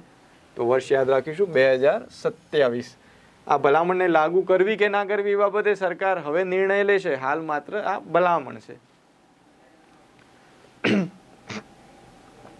તેમાં શું ભલામણ કરવામાં આવી છે? 10 લાખથી વધુ વસ્તી ધરાવતા શહેરોમાં ડીઝલ ઈંધણવાળા 4 પૈડાવાળા વાહનોના ઉપયોગ પર પ્રતિબંધ મૂકવાની દરખાસ્ત કરવામાં આવી છે. 10 લાખથી વધુ વસ્તીના શહેરોને એક આંકડો આ અગત્યનો આવું ક્યારેક પૂછાઈ શકે. તો 10 લાખથી વધુ વસ્તીને ટાર્ગેટ કરી છે, એનાથી વધારે પોપ્યુલેશન હોય એવા શહેરોમાં ડીઝલ ઈંધણવાળા 4 પૈડાવાળા વાહનોના ઉપયોગ ઉપર પ્રતિબંધ મૂકવાની વાત છે અહીંયા. આની જરૂરિયાત કેમ ઊભી થઈ એના વિશે પણ આપણને થોડો ખ્યાલ હોવો જોઈએ.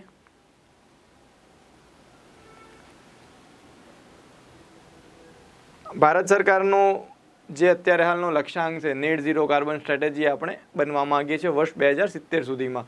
આ ઉપરાંત પેરિસમાં જે સમિટ થઈ હતી, પેરિસ કરાર જે થયા હતા, એમાં પણ ભારતે પોતાના લક્ષ્યાંકો જાહેર કર્યા છે.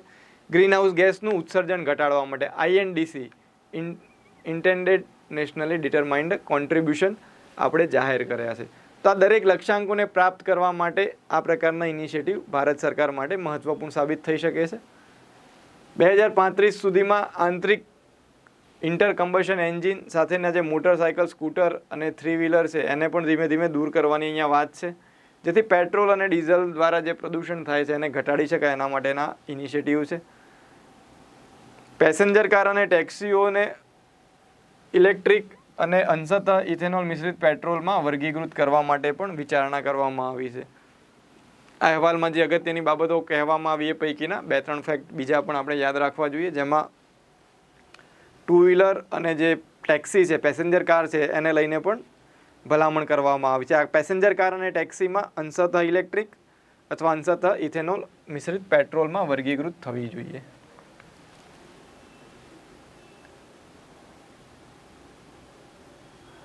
મેઇન આનો ઉદ્દેશ્ય 2070નો જે આપણો નેટ ઝીરો કાર્બનનો લક્ષ્યાંક છે, નેટ ઝીરો ઉત્સર્જન માટેના લક્ષ્યાંક છે.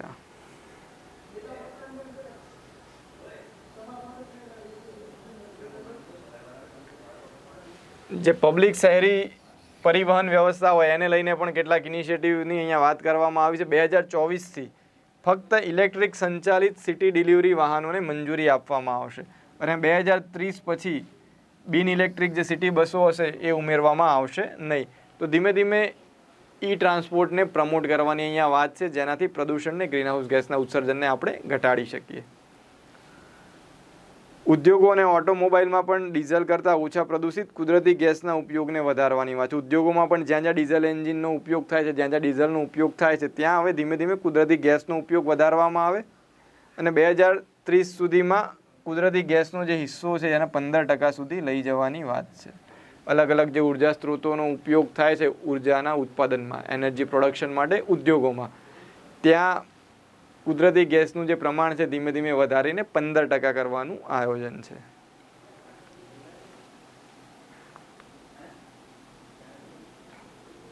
આ ઉપરાંત CNG અત્યારે હાલ જે ટ્રાન્ઝિશન CNG જે છે, કમ્પ્રેસ્ડ નેચરલ ગેસ, અને ઉર્જા સંક્રમણના સમયગાળામાં એક શ્રેષ્ઠ વિકલ્પ તરીકે માનવામાં આવી રહ્યો છે. ઉર્જા સંક્રમણનો સમયગાળો શું છે? તો અત્યાર સુધી આપણે પરંપરાગત અશ્મિગત બળતણમાંથી પ્રાપ્ત થતા ઉર્જા સ્ત્રોતોનો ઉપયોગ કરીને ઉર્જાનું ઉત્પાદન કરીએ છીએ અને વાહનોને ચલાવીએ છીએ, જેમ કે પેટ્રોલ, ડીઝલ જેવા ખનિજ તેલ આધારિત ઉદ્યોગો હોય કે વાહનો હોય, અને કોલસા આધારિત ઉદ્યોગો હોય. તો આ તમામ વસ્તુ અશ્મિગત બળતણમાંથી આપણે પ્રાપ્ત કરીએ છીએ. હવે ધીમે ધીમે આપણે અન્ય સોર્સ તરફ જઈ રહ્યા છે, રિન્યુએબલ એનર્જીસ જે કહેવાય એની તરફ આપણે જઈ રહ્યા છે. પણ આ જે ટ્રાન્ઝિશનનો સમય છે એમાં પ્રમાણમાં ઓછું પ્રદૂષણ ફેલાવે એવો બેસ્ટ કોઈ વિકલ્પ હોય, કોઈ શ્રેષ્ઠ વિકલ્પ હોય આપણી જોડે, તો એ છે કુદરતી ગેસ અને કમ્પ્રેસ્ડ નેચરલ ગેસ. તો આ કમ્પ્રેસ્ડ નેચરલ ગેસ જે છે એને આ સંક્રમણ બળતણ તરીકે ક્લાસિફાય કરવામાં આવ્યું. સંક્રમણ બળતણ નીચે પૈકી કયું સંક્રમણ બળતણ ગણી શકાય, આ પ્રકારનું ફેક્ટ પૂછાય તો આપણે કમ્પ્રેસ્ડ નેચરલ ગેસને યાદ રાખીશું. ટ્રાન્ઝિશનના સમયગાળામાં ઉપયોગી આ બળતણ, જેનાથી પ્રદૂષણ પ્રમાણમાં ઓછું થતું હોય. કાર્ગો પરિવહન માટે રેલવે અને ગેસ સંચાલિત ટ્રકોનો ઉપયોગ, કાર્ગોનું પરિવહન માટે રેલવેને જો ઉપયોગ કરવામાં આવે અલગ અલગ વ્યક્તિગત ટ્રાન્સપોર્ટની જગ્યાએ, તો એનાથી પ્રદૂષણ ઘણું ઘટી શકે છે. જો એક ટ્રેન હોય એની ક્ષમતા, કાર્ગો ટ્રેનની વાત કરીએ તો એક કાર્ગો ટ્રેનની ક્ષમતા અલગ અલગ 50 કન્ટેનર, ક્યારેક ડબલ ડેકર કર્યા હોય તો 50 to 100 કન્ટેનર પણ એ લઈ જવા માટે સક્ષમ હોય છે. તો 100 અલગ અલગ ટ્રકથી જે પ્રદૂષણ ફેલાય એના કરતાં એક રેલવે એન્જિનથી પ્રદૂષણ ઓછું જ ફેલાય. એમાં જો ઇલેક્ટ્રિક ટ્રેન હોય તો એ પ્રમાણમાં ઘણું જ ઘટી જાય. તો એ રીતે પણ આ ઇનિશિયેટિવને આપણે ઉપયોગમાં લઈ શકીએ. કાર્ગો પરિવહન માટે રેલવે અને ગેસ સંચાલિત ટ્રકોનો ઉપયોગ કરીને પ્રદૂષણ ઘટાડી શકીએ છીએ. ઇલેક્ટ્રિક વાહનોના ઉપયોગના ઉત્પાદનને વેગ આપવા માટેની જે ફેમ યોજના છે, faster adaptation for manufacturing and adaptation of electric vehicles માટેની જે આ યોજના છે, ફેમ યોજના, એને લંબાવવા માટે પણ ભલામણ કરવામાં આવી છે. ઇથેનોલ મિશ્રિત જે ઈંધણ છે એનો ઉપયોગ વધારી શકાય અત્યારે હાલના સમયમાં. પેટ્રોલમાં આપણે ઇથેનોલ બ્લેન્ડિંગને 5%થી લઈ 10% અને 20% સુધી આપણે લઈ જઈ શક્યા છે. અત્યારે હાલ E20 20% ઇથેનોલ મિશ્રિત પેટ્રોલને હવે ધીમે ધીમે આપણે ઓપરેશનલાઇઝ કરી રહ્યા છીએ, તબક્કાવાર અમલમાં મૂકી રહ્યા છીએ. તો આ બધી વસ્તુથી પણ ફાયદો થઈ શકે છે.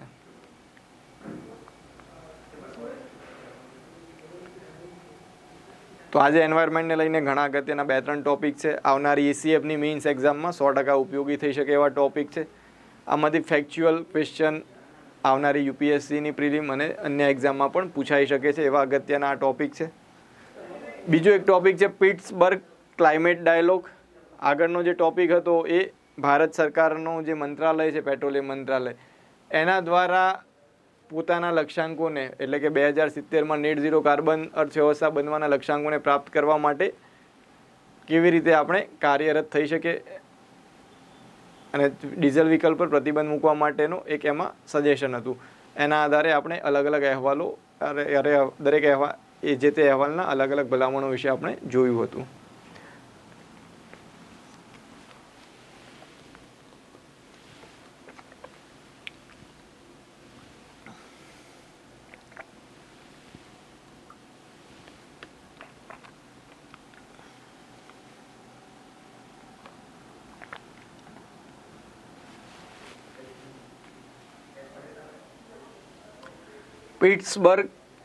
Petersburg climate dialogue 2023. તો પીટર્સબર્ગ ક્લાઇમેટ ડાયલોગ 2023 ક્યાં યોજાયો, શેની સાથે સંબંધિત છે, એના વિશે જો ઓવરવ્યૂ મેળવી લઈએ.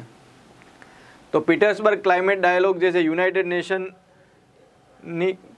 Nation conference on climate change, જે UNFCCC અંતર્ગત અલગ અલગ કોપ્સ એટલે કે કોન્ફરન્સ ઓફ પાર્ટીઝની મિટિંગ યોજાતી હોય છે. લાસ્ટ જે મિટિંગ હતી ઇજિપ્તના શર્મ અલ શેખમાં યોજાઈ હતી. હવે આવનારી જે બેઠક છે આ COP28, લાસ્ટ હતી COP27, હવે જે યોજાવાની છે COP28. આ COP28 જે છે એ અબુધાબીમાં, સાઉદી અરેબિયામાં હવે યોજાવાની છે. એની પહેલાં આ આંતરરાષ્ટ્રીય સહયોગ માટે, ઉચ્ચ સ્તરીય આંતરરાષ્ટ્રીય આબોહવા વાટાઘાટો માટેનું એક મંચ પૂરું પાડવા માટે બર્લિન, જર્મનીમાં પીટર્સબર્ગ ક્લાઇમેટ ડાયલોગ યોજાયો. આ જે કોન્ફરન્સ છે એનું આયોજન જર્મની અને સંયુક્ત આરબ અમીરાત દ્વારા કરવામાં આવ્યું હતું, જ્યાં અલગ અલગ પ્રતિનિધિઓએ ભાગ લીધો અને અહીંયા કઈ કઈ બાબતો ઉપર ચર્ચા કરવામાં આવી. તો એમાં સૌથી પહેલી એક અગત્યની બાબત છે સ્વચ્છ ઉર્જા સંક્રમણ જરૂરિયાત. તો આગળ જ આપણે જે ભારતના લક્ષ્યાંકોની વાત કરી ત્યાં પણ આ એક મુદ્દો જોયો હતો, એનર્જી ટ્રાન્ઝિશન, સ્વચ્છ ઉર્જા સંક્રમણ જરૂરિયાત. તો ક્લીન એનર્જી તરફ ધીમે ધીમે આપણે આગળ વધવા માંગીએ છીએ. વૈશ્વિક કક્ષાએ પણ બધા દેશો આ બાબતે સંમત છે, પણ એના માટેનું એક પ્રોપર મિકેનિઝમ હોવાની જરૂરિયાત છે. એના વિશે અહીંયા વાત કરવામાં આવી. સ્વચ્છ ઉર્જા સંક્રમણની જરૂરિયાત કેમ મહત્વપૂર્ણ? તો ગ્લોબલ વોર્મિંગને 1.5 ડિગ્રી સેલ્સિયસ સુધી મર્યાદિત કરવા માટે સ્વચ્છ ઉર્જા સંક્રમણ એ પાયાની જરૂરિયાત છે. આ ધ્યેયને હાંસલ કરવા માટે ડિકાર્બનાઇઝેશન સ્ટ્રેટેજી દરેક દેશે અપનાવવી જરૂરી છે. ડિકાર્બનાઇઝેશન સ્ટ્રેટેજી એટલે શું? તો શબ્દ ઉપરથી યાદ રાખીશું, ડિકાર્બનાઇઝેશન. કાર્બન એટલે કે કાર્બન ડાયોક્સાઇડનું જે ઉત્સર્જન થાય છે, ગ્રીનહાઉસ ગેસનું જે ઉત્સર્જન થાય છે, એને આપણે અહીંયા ઘટાડવા માંગીએ છીએ. એટલા માટે શબ્દ અહીંયા વાપર્યો છે ડિકાર્બનાઇઝેશન સ્ટ્રેટેજી. એને અમલમાં મૂકવાની જરૂર છે. વર્ષ 2050 સુધીમાં ચોખ્ખું શૂન્ય ઉત્સર્જન હાંસલ કરવા માટે અશ્મિભૂત જે બળતણ છે, અલગ અલગ અશ્મિગત બળતણ જે છે, એમાંથી નવીનીકરણીય ઉર્જા સ્ત્રોતમાં સંક્રમણની જરૂરિયાત છે. તો એના ઉપર ફોકસ કરે છે સ્વચ્છ ઉર્જા સંક્રમણ. ડિકાર્બનાઇઝેશન શબ્દ અગત્યનું આપણા એ આન્સરમાં દેખાવું જોઈએ. વૈશ્વિક નવીનીકરણીય લક્ષ્યો, જે અલગ અલગ રિન્યુએબલ એનર્જીસના લક્ષ્યાંકો છે એની પણ અહીંયા વાત કરવામાં આવી. એની સંભાવના વિશે પણ ચર્ચા કરવામાં આવી. ગ્લોબલ વોર્મિંગને 1.5 ડિગ્રી સેલ્સિયસ સુધી મર્યાદિત કરવું હોય અને ગ્રીન હાઉસ ગેસના ઉત્સર્જનમાં તીવ્ર ઘટાડો કરવો ખૂબ જ જરૂરી છે. જો ગ્લોબલ વોર્મિંગ આપણે ઘટાડવું હોય તો ગ્રીન હાઉસ ગેસનું ઉત્સર્જન છે એને ફરજિયાત ઘટાડવું પડે. અને એના માટે નવીનીકરણીય ઉર્જા સ્ત્રોતો છે ખૂબ જ અગત્યના.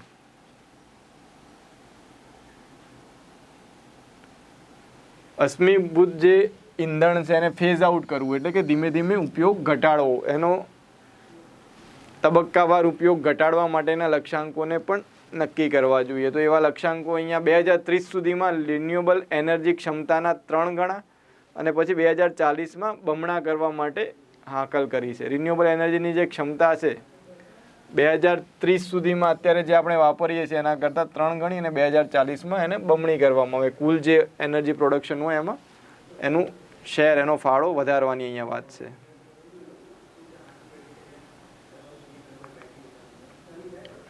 આ બધી વસ્તુની જોડે સંકળાયેલો એક અગત્યનો મુદ્દો છે ફાઇનાન્સ, નાણાં. નાણાં વગર આ કોઈ પણ નવી ટેકનોલોજી અમલમાં ન મૂકી શકાય.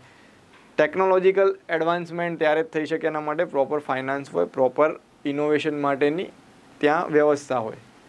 તો અહીંયા ક્લાઇમેટ ફાઇનાન્સ પણ એક અગત્યનો મુદ્દો છે જેને લઈને લાસ્ટ સમિટમાં કેટલાક ઇનિશિયેટિવ વિશે ચર્ચા થઈ હતી. વિકસિત દેશો 2009માં જે COP15 દરમિયાન 2020 સુધીમાં $100 બિલિયન પ્રતિ વર્ષ પહોંચાડવા માટેનું જે એમનો લક્ષ્યાંક છે એ દિશામાં આગળ વધી રહ્યા છે એવું અહીંયા ધ્યાનમાં આવ્યું હતું. 2030 સુધીમાં વાર્ષિક $1 ટ્રિલિયનની ક્લાઇમેટ ફાઇનાન્સની જરૂરિયાત છે. એક અગત્યનું ફેક્ટ, તમે તમારા ક્લાઇમેટના ફાઇનાન્સ રિલેટેડ કોઈ પણ ટોપિક હોય, ક્લાઇમેટ ચેન્જના અસરોને નાબૂદ કરવાના પડકારોની બાબત હોય તો આ પડકારોમાં આ ફેક્ટને તમે યાદ રાખી શકો છો કે ક્લાઇમેટ ફાઇનાન્સ જે છે એ સૌથી અગત્યનો મુદ્દો છે. અને ક્લાઇમેટ ફાઇનાન્સમાં 2030 સુધીમાં અંદાજિત $1 ટ્રિલિયનની આવશ્યકતા છે. ક્લાઇમેટ ચેન્જ રિલેટેડ અસરોને ઘટાડવા માટે, નવી ટેકનોલોજીના વિકાસ માટે આ અગત્યની બાબત.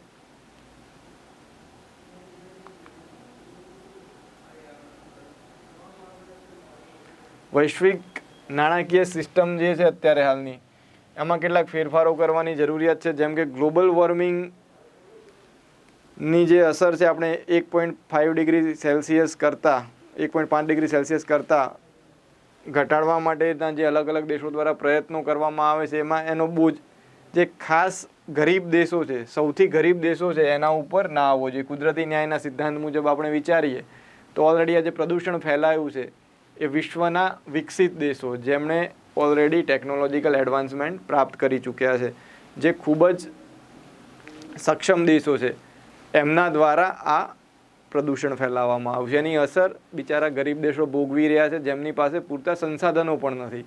હવે એ દેશને આપણે અત્યારે હાલ એમ કહીએ કે તમે કોલસામાંથી અથવા ખનિજ તેલમાંથી ઉર્જાનું ઉત્પાદન બંધ કરી દો તો એ શક્ય ના બને, કેમ કે એમની પાસે વિકલ્પ ટેકનોલોજીના પણ ના હોય, નાણાકીય સાધનો પણ ના હોય. તો સૌથી ગરીબ દેશો ઉપર જે આ બોજ છે અત્યારે હાલ ફાઇનાન્સનો એ ના આવી શકે, કેમ કે ગ્રીન હાઉસ ગેસનો ઓછામાં ઓછો જથ્થો એમણે બિચારાએ રિલીઝ કર્યો છે. એમનું જે આ ગ્લોબલ વોર્મિંગમાં એમનું જે કોન્ટ્રીબ્યુશન છે તો 0.000% હશે. એટલા માટે તો નીચા કાર્બન અર્થતંત્રમાં ન્યાયી અને સમાન સંક્રમણની જરૂરિયાત પર અહીંયા ભાર મૂકવામાં આવે એ જરૂરી છે. બધા જ દેશો એક સરખું સંક્રમણ કરે એ શક્ય ના બને.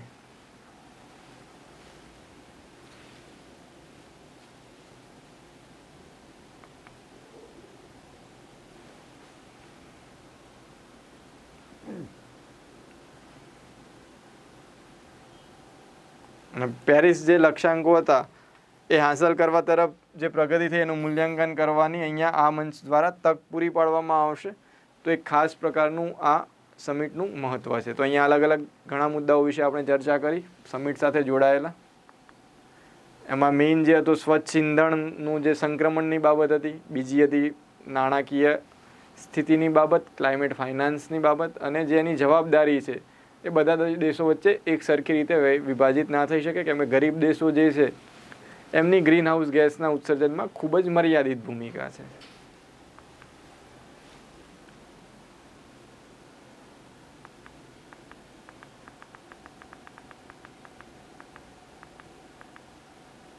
તો પીટર્સબર્ગ ક્લાઇમેટ ડાયલોગ આવનારી જે ક્લાઇમેટ ચેન્જને રિલેટેડ અલગ અલગ કોન્ફરન્સ યોજાતી હોય છે એના માટે એક માર્ગદર્શક ભૂમિકા ભજવી શકે છે. COP28 અંતર્ગત જે મૂળ બેઠક થવાની છે એમાં આ બધી બાબતોને લઈને એક કન્સેન્સસ સહયોગ બને એના માટે આ જરૂરી.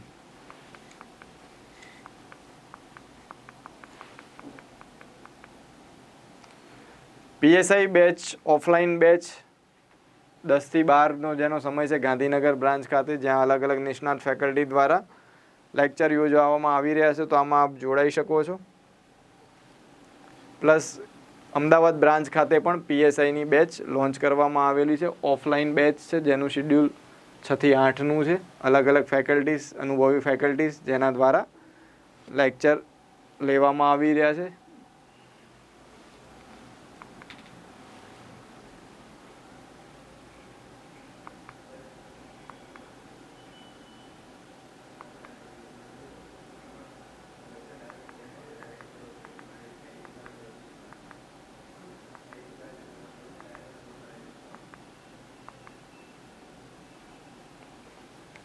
તો ભારત સરકાર દ્વારા એક અહેવાલ, સેન્ટ્રલ ઇલેક્ટ્રિસિટી ઓથોરિટી છે એના દ્વારા એક અહેવાલ રજૂ કરવામાં આવ્યો. તો ભારતના જે રિન્યુએબલ એનર્જીના જે લક્ષ્યાંક છે, ભારતનું જે પ્રદાન છે નેટ ઝીરો કાર્બન સ્ટ્રેટેજીને, એને ધ્યાનમાં લઈને એક અહેવાલ રજૂ કરવામાં આવ્યો. તો એમાં કેટલાક તથ્યોને હાઇલાઇટ કરવામાં આવ્યા હતા. એની સાથે સંકળાયેલો એક ટોપિક છે. એમાં ભારતના અત્યારે હાલમાં જે આપણે લક્ષ્યાંકો નક્કી કર્યા છે એ લક્ષ્યાંકોની વચ્ચે અલગ અલગ જે આપણા સેક્ટર છે, સોલર એનર્જી, કુદરતી વાયુ અને અન્ય ઉર્જા સ્ત્રોતો, એ તમામનું શું કોન્ટ્રીબ્યુશન છે, અત્યારે હાલની જે શું પરિસ્થિતિ છે અને આવનારા સમયમાં એમાં શું ફેરફાર થઈ શકે, એને લઈને એક ટોપિક છે. તો ભારત જે છે અત્યારે હાલ સૌર અને પવન ઉર્જામાં ચોથી સૌથી મોટી સ્થાપિત ક્ષમતા ધરાવતો દેશ છે. સૌર ઉર્જા અને પવન ઉર્જામાં ભારતની જે સ્થિતિ છે એ ચોથી સૌથી મોટી સ્થાપિત ક્ષમતા ધરાવે છે. વિશ્વનું સૌથી આકર્ષક નવીનીકરણીય ઉર્જા બજાર છે 4થા નંબરનું. સેન્ટ્રલ ઇલેક્ટ્રિસિટી ઓથોરિટી જે એક વૈધાનિક સંસ્થા છે ભારત સરકારની, જે નીતિ વિષયક બાબતો ઉપર સલાહ આપે છે અને વીજળીની પ્રણાલીના વિકાસ માટે યોજનાઓ બનાવે છે. એના દ્વારા એક ખાસ અહેવાલ રજૂ કરવામાં આવ્યો હતો અને એના દ્વારા ભારતની આવનારા સમયની ઉર્જા જરૂરિયાતોને ધ્યાનમાં લઈને કેટલાક સજેશન પણ આપવામાં આવ્યા હતા. તો આ સેન્ટ્રલ ઇલેક્ટ્રિસિટી ઓથોરિટી છે એની સ્થાપના 1951માં વિદ્યુત પુરવઠા અધિનિયમ 1948 હેઠળ કરવામાં આવી હતી, જે હવે વીજળી અધિનિયમ 2000 દ્વારા રદ કરવામાં આવી છે. તેના કાર્યો શું છે? તો નીતિ નિર્માણ, રાષ્ટ્રીય વીજળી યોજના, ટેરિફ નીતિ તૈયાર કરવી, રાષ્ટ્રીય વીજળી નીતિ, ગ્રામીણ વિદ્યુતીકરણ, જળ વિદ્યુત વિકાસ વગેરે બાબતો પર કેન્દ્ર સરકારને સલાહ આપવી, ટેકનિકલ ધોરણો, તો ઇલેક્ટ્રિકલ પ્લાન્ટ છે, ઇલેક્ટ્રિકલ લાઇનના બાંધકામ, સંચાલન, જાળવણી માટે તકનીકી ધોરણોનો ઉલ્લેખ કરવો, આ તમામ માટે એ કાર્ય કરે છે. માહિતીનો સંગ્રહ અને સંશોધન, અલગ અલગ જે ડેટા હોય ગ્રીડને લઈને, વીજળીના ડિસ્ટ્રીબ્યુશનને, વિતરણને લઈને એ તમામ માહિતીનો સંગ્રહ, એમાં કોઈ સંશોધનની જરૂરિયાત હોય તો પણ એ કરે છે. અમલીકરણ, દેખરેખ અને સંકલન પણ કરતું હોય છે. તો રિન્યુએબલ એનર્જીમાંથી ભારત સરકારે અત્યાર સુધીમાં કયા કયા પ્રયત્નો કર્યા છે, રિન્યુએબલ એનર્જીના સેક્ટરમાં ભારત સરકાર દ્વારા કયા કયા પ્રયત્નો કરવામાં આવ્યા છે, આ પ્રકારનો એક ફેક્ટ આપણે ધ્યાનમાં રાખી શકીએ. રિન્યુએબલ એનર્જી અને નેટ ઝીરો કાર્બન સ્ટ્રેટેજીને લઈને ભારત સરકાર દ્વારા કરવામાં આવેલા પ્રયત્નો, આ પ્રકારે કોઈ પણ પ્રશ્ન પૂછાય, આ પ્રકારે કોઈ એસે કે ડિટેલમાં ક્યાંય ચર્ચા કરવાની થાય તો આ તમામ ઇનિશિયેટિવ આપણે ત્યાં રજૂ કરી શકીએ છીએ. તો સૌર ઉર્જાના ક્ષેત્રમાં આપણું રાષ્ટ્રીય સૌર મિશન, નેશનલ સોલર મિશન આપણે ઓલરેડી લોન્ચ કરેલું હતું. ઇન્ટરનેશનલ સોલર અલાયન્સમાં ભારત અને ફ્રાન્સના સહયોગથી ઇન્ટરનેશનલ સોલર અલાયન્સની રચના કરવામાં આવી, ભારત અને ફ્રાન્સના સહયોગથી, જેનું હેડક્વાર્ટર ગુરુગ્રામ હરિયાણા ખાતે આવેલું છે. કર્કવૃત અને મકરવૃતની વચ્ચે આવેલા દેશો, જ્યાં 12 માસ સૌર ઉર્જા સારા પ્રમાણમાં મળી રહેતી હોય, એમના દ્વારા એમની ભૌગોલિક પરિસ્થિતિ પ્રમાણે સૌર ઉર્જાનો મહત્તમ પોટેન્શિયલ છે એ ઉપયોગમાં લઈ શકાય એ હેતુથી આ ઇન્ટરનેશનલ સોલર અલાયન્સની સ્થાપના કરવામાં આવી. આ સિવાય પીએમ કિસાન ઉર્જા સુરક્ષા એવં ઉત્થાન મહાઅભિયાન પીએમ કુસુમ યોજના તરીકે ઓળખાય છે, જેમાં જે નોન ફાર્મ એગ્રીકલ્ચર લેન્ડ હોય, જે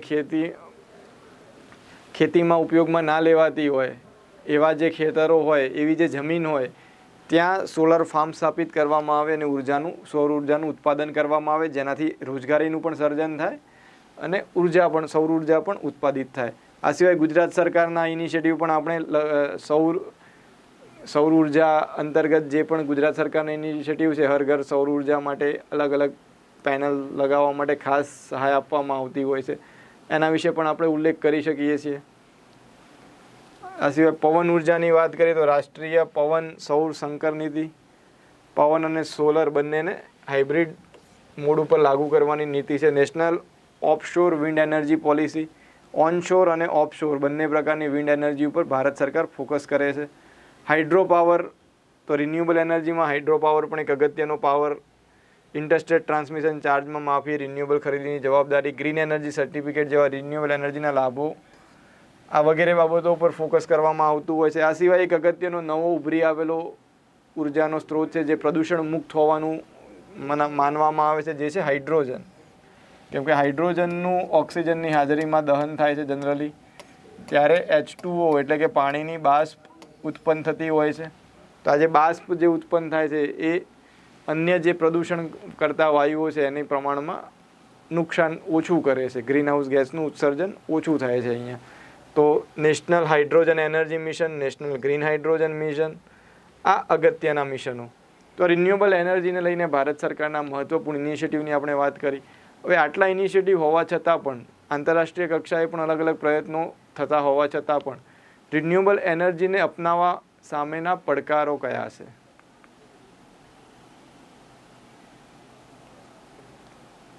તો રિન્યુએબલ એનર્જીના સ્ત્રોત છે એના ઉદાહરણથી આપણે સમજીએ કે સૌર ઉર્જા અને પવન ઉર્જા. તો સૌર ઉર્જા જે છે એ બધા વિસ્તારોમાં ના મળી શકે, એટલે એની ભૌગોલિક મર્યાદા છે. બીજી એક વિશેષતા એની કે 12 માસ પણ મળે એ જરૂરી નથી. જેમ કે આપણે ભારતની વાત કરીએ તો ચોમાસાના 3 થી 4 મહિનામાં કેટલાક દિવસ એવા હોય કે જ્યાં સૂર્યપ્રકાશ આખા દિવસ માટે મળે જ નહીં. તો આવી પરિસ્થિતિમાં ઉર્જાનું ઉત્પાદન ઘટી જતું હોય છે. તો જે કન્ટિન્યુટી જળવાવી જોઈએ એ જળવાય નહીં, એટલે તૂટક છે, વેરિયેબલ છે, એટલે એમાં જે ઉત્પાદન થતું હોય એમાં પરિવર્તન આવે છે. સૌર ઉર્જામાં પણ સેમ વસ્તુ લાગવું પડે. 14 કિલોમીટર પર અવર એક આઈડિયલ સ્પીડ પવનની છે પવન ઉર્જામાંથી વિદ્યુત ઉર્જાના ઉત્પાદન માટે, પવનચક્કીના ફરવા માટે. પણ 12 માસ એક ધારી આ સ્પીડ જળવાઈ રહે એ જરૂરી નથી. તો ત્યાં પણ જે ઉર્જાનું ઉત્પાદન થતું હોય એમાં વેરિએશન જોવા મળે છે. તો માંગ સાથે ઉર્જાનો પુરવઠો મેળવવો અને ગ્રીડની સ્થિરતા જાળવવી એ અહીંયા મોટો પડકાર છે. ગ્રીડ એકીકરણ એ સૌથી મોટો પડકાર છે. કેમ કે અલગ અલગ જે સોર્સિસ હોય, છૂટાછવાયા નાના સોર્સિસ હોય, એને એકસાથે એને ગ્રીડ સાથે જોડવા એ પ્રમાણમાં મુશ્કેલ હોય. જનરલી પાવર સ્ટેશન હોય તો આપણે જોઈએ તો ગુજરાતમાં 4 કે 5 અથવા વધીને 6 કોલસા આધારિત પાવર સ્ટેશન હોય, એને ગ્રીડ સાથે જોડવા પ્રમાણમાં સરળ થઈ જાય. પણ એની સામે એક જ શહેરમાં અથવા નજીકના વિસ્તારોમાં સૌર ઉર્જાનું ઉત્પાદન થતું હોય એવા સોલર ફાર્મ ઘણા બધા હોઈ શકે. તો આવા મલ્ટિપલ યુનિટ્સને એકબીજા સાથે જોડવા, ગ્રીડ સાથે જોડવા પ્રમાણમાં મુશ્કેલ થતું હોય છે.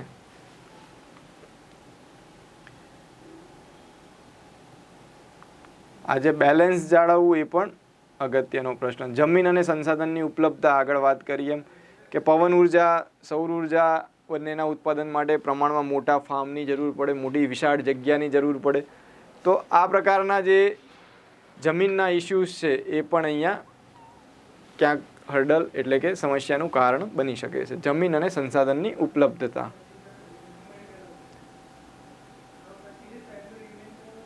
કોલસા આધારિત અર્થતંત્રમાંથી સંક્રમણ. કોલસો હજુ પણ ભારતમાં પાવર સેક્ટર પર પ્રભુત્વ ધરાવે છે, એટલે કે વીજળી ઉત્પાદનમાં લગભગ 70% હિસ્સો કોલસાનો છે. આપણે જે આપણી અર્થવ્યવસ્થાની જે જરૂરિયાત છે એને પૂરી કરવા માટે કોલસા ઉપર નિર્ભર રહેવું એ આપણી મજબૂરી અને જરૂરિયાત પણ છે. તો આ જે સંક્રમણ છે એ પણ પ્રમાણમાં ધીમું છે ભારતમાં.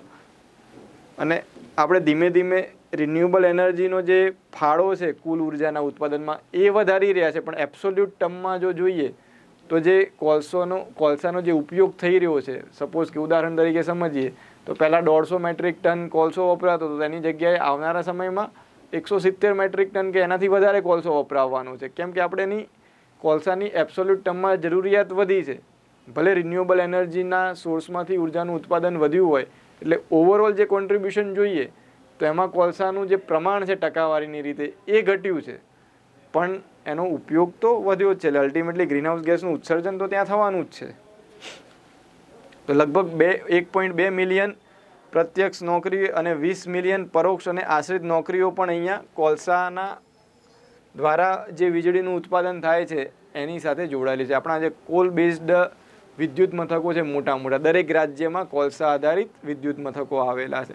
એની સાથે સેંકડો લોકોની રોજગારી પણ જોડાયેલી છે. તો આ સંક્રમણ જ્યારે કરવામાં આવે કોલસામાંથી રિન્યુએબલ એનર્જી તરફ, ત્યારે આ પણ એક ભારત સરકાર માટે એક મોટો પડકાર છે.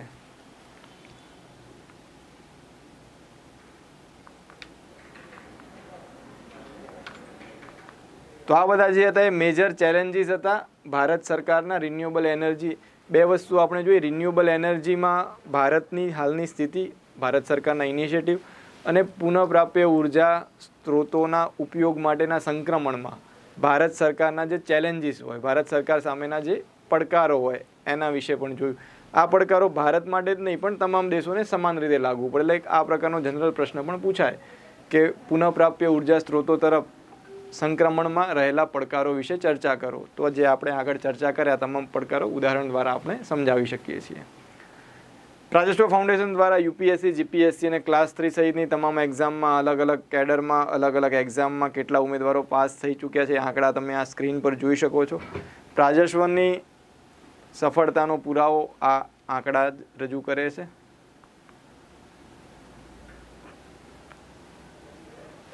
એક નેક્સ્ટ ટોપિક છે, એ પણ એન્વાયરમેન્ટ સાથે જ સંકળાયેલો છે, કાર્બન બોર્ડર એડજસ્ટમેન્ટ મિકેનિઝમ. આજે મોટાભાગના ટોપિક એ પ્રકારના લીધા હતા જે એકબીજા સાથે સંકલિત હોય, તમે એકસાથે યાદ રાખી શકો. આ બાબતને લઈને કોઈ એસે પણ પૂછાય તો તમે સારામાં સારી રીતે આ ફેક્ટને યુટિલાઇઝ કરી શકો. તો એ રીતે જ આ તમામ ટોપિક તમારી સાથે શેર કરવામાં આવ્યા છે આજે. તો નેક્સ્ટ ટોપિક છે કાર્બન બોર્ડર એડજસ્ટમેન્ટ મિકેનિઝમ. આ કાર્બન બોર્ડર એડજસ્ટમેન્ટ મિકેનિઝમ ન્યૂઝમાં કેમ હતું? તો એક યુનિયન છે, યુરોપિયન યુનિયન, યુરોપીય દેશોનું આ સંગઠન, યુરોપિયન યુનિયન, એમના દ્વારા કાર્બન બોર્ડર એડજસ્ટમેન્ટ મિકેનિઝમની જાહેરાત કરવામાં આવી છે ને જે ઓક્ટોબર 2023થી લાગુ થશે. તો કાર્બન બોર્ડર એડજસ્ટમેન્ટ મિકેનિઝમ કોના દ્વારા લાગુ થશે? એક અગત્યનું ફેક્ટ, યુરોપિયન યુનિયન દ્વારા. એ શેની સાથે સંબંધિત છે? લેક્ચર છે.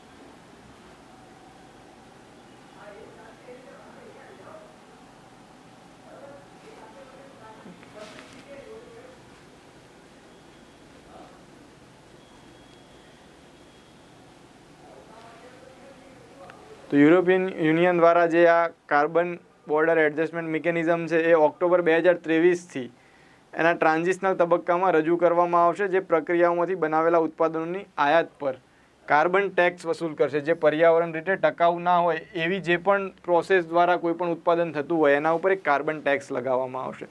તો કાર્બન ટેક્સ સાથે સંકળાયેલો આ એક ટોપિક છે, કાર્બન બોર્ડર એડજસ્ટમેન્ટ મિકેનિઝમ. 1 જાન્યુઆરી 2026થી યુરોપિયન યુનિયનમાં પસંદગીની આયાત પર 20થી 35% જેટલો ટેક્સ લાગુ કરવામાં આવશે. તો આ જે CBAM એટલે કે કાર્બન બોર્ડર એડજસ્ટમેન્ટ મિકેનિઝમ એ બેઝિકલી શું છે? તો કાર્બન બોર્ડર એડજસ્ટમેન્ટ મિકેનિઝમ એ યુરોપિયન યુનિયન દ્વારા યુરોપિયન ક્લાઇમેટ લો એક પસાર કરવામાં આવ્યો હતો, એની સાથે સુસંગત આ એક મિકેનિઝમ છે જેમાં 2030 સુધીમાં 55% સુધી ગ્રીન હાઉસ ગેસનું ઉત્સર્જન એ લોકો ઘટાડવા માગે છે 1990ના સ્તરથી. 1990ના સ્તરમાં જે ગ્રીન હાઉસ ગેસનું ઉત્સર્જન થતું હતું એના કરતાં 55% સુધીનો ઘટાડો વર્ષ 2030 સુધીમાં ઘટાડવાની યુરોપિયન યુનિયનની યોજના છે. એના માટે એક નીતિગત સાધન તરીકે એમણે લાગુ કર્યું છે CBAM, કાર્બન બોર્ડર એડજસ્ટમેન્ટ મિકેનિઝમને, જેમાં આયાતી માલ યુરોપિયન યુનિયનમાં ઉત્પાદિત ઉત્પાદનનો જેવા જ કાર્બન ખર્ચને આધીન છે એની ખાતરી કરીને કાર્બન ઉત્સર્જન ઘટાડવા માટેનો આ ઇનિશિયેટિવ છે. એટલે કે યુરોપિયન યુનિયન પોતે તો એવા મેજર્સ લઈ રહ્યું છે કે જેનાથી ગ્રીનહાઉસ ગેસનું ઉત્સર્જન ઘટે, પણ એ લોકો જે માલ વિદેશમાંથી આયાત કરે છે એ માલ ખરેખર કાર્બનનું ઉત્સર્જન ઘટાડે છે કે નહીં એ જોવું જરૂરી છે. તો એના માટેનો આ ઇનિશિયેટિવ છે, એના ઉપર કાર્બન બોર્ડર એડજસ્ટમેન્ટ મિકેનિઝમનો પાયો છે. તો અન્ય જે આયાતિત માલ છે એમાં પણ કાર્બન ઉત્સર્જનનું ઘટાડો થાય એ સુનિશ્ચિત કરવા માટેનું આ મિકેનિઝમ છે. એનું અમલીકરણ જે છે એમાં આયાતકારોએ માલની માત્રા અને ગ્રીનહાઉસ ગેસના ઉત્સર્જનના વાર્ષિક ધોરણો જાહેર કરવાની આવશ્યકતા દ્વારા અમલમાં મૂકવામાં આવશે, જ્યાં ખાસ પ્રકારના પ્રમાણપત્રોની વાત કરવામાં આવી છે. CBAM પ્રમાણપત્રોને આધારે ઉત્સર્જન trading system, energy trading system, જે ક્યોતો પ્રોટોકોલમાંથી કાર્બન ટ્રેડિંગ સિસ્ટમનો કોન્સેપ્ટ આવ્યો હતો એની સાથે સંકળાયેલો આ ટોપિક છે, જ્યાં કાર્બન ઉત્સર્જનનું પ્રમાણ ઘટાડવા માટે કાર્બન ઓફસેટ અથવા કાર્બન વેપારની પણ વાત કરવામાં આવી હતી. તો આ કાર્બન વેપાર સાથે સંકળાયેલો પણ આ એ મુદ્દો છે. અહીંયા એ ઉત્સર્જન ઘટાડવાની વાત કરવામાં આવી છે. તો જે કાર્બન ઉત્સર્જનના સર્ટિફિકેટ અલગ અલગ દેશો રજૂ કરશે એ મુજબ એમને ટેક્સેશનમાં છૂટ મળી શકે છે. તો ક્લીન એનર્જીને પ્રોત્સાહિત કરવાનો, કાર્બન ઉત્સર્જનને ઘટાડવા માટેનો આ ઇનિશિયેટિવ છે. બિન EU એટલે કે યુરોપિયન યુનિયન સિવાયના જે દેશો છે વધુ કડક પર્યાવરણીય નિયમો અપનાવવા પ્રોત્સાહિત કરવાનો આ ઇનિશિયેટિવ છે અને અલ્ટિમેટલી કાર્બન ઉત્સર્જનને ઘટાડવા માટેનો ઇનિશિયેટિવ છે. નબળા પર્યાવરણીય નિયમો ધરાવતા દેશો છે ત્યાં અલગ અલગ કંપનીઓ સ્થાનાંતરિત થવાની શક્યતા હોય છે. એમને હતોત્સાહિત કરવા માટેનો પણ આ ઇનિશિયેટિવ છે. જેમ કે ઘણા બધા દેશોમાં પર્યાવરણીય નિયમો પ્રમાણમાં ફ્લેક્સિબલ હોય, ત્યાં કોઈ ખાસ પ્રકારના કાર્બન ટેક્સ કે કાર્બન ઉત્સર્જન સાથે સંકળાયેલા એકમો પર કોઈ ખાસ પ્રકારના વેરા લેવામાં ના આવતા હોય, તો એ પરિસ્થિતિમાં જે કંપનીઓ છે વધારે કાર્બન ઉત્સર્જન કરતી એ એવા દેશોમાં સ્થાનાંતરિત થઈ શકે છે કે જ્યાં પર્યાવરણના નિયમો જે પ્રમાણમાં ફ્લેક્સિબલ હોય.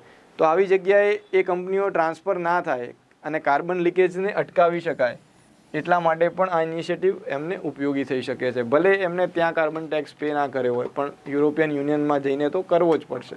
તો એ રીતે બેલેન્સ જળવાય. અને આમાં જે આવક પેદા થશે એનો ઉપયોગ ગ્રીન એનર્જીને ટેકો આપવા માટે, એટલે કે ગ્રીન ફાઇનાન્સનો આગળ એક ટોપિક જોયો હતો, ગ્રીન ક્લાઇમેટ ફાઇનાન્સ સાથે સંકળાયેલો સૌથી અગત્યનો મુદ્દો હતો, એને એડ્રેસ કરવા માટે આ ફંડનો ઉપયોગ કરી શકશે.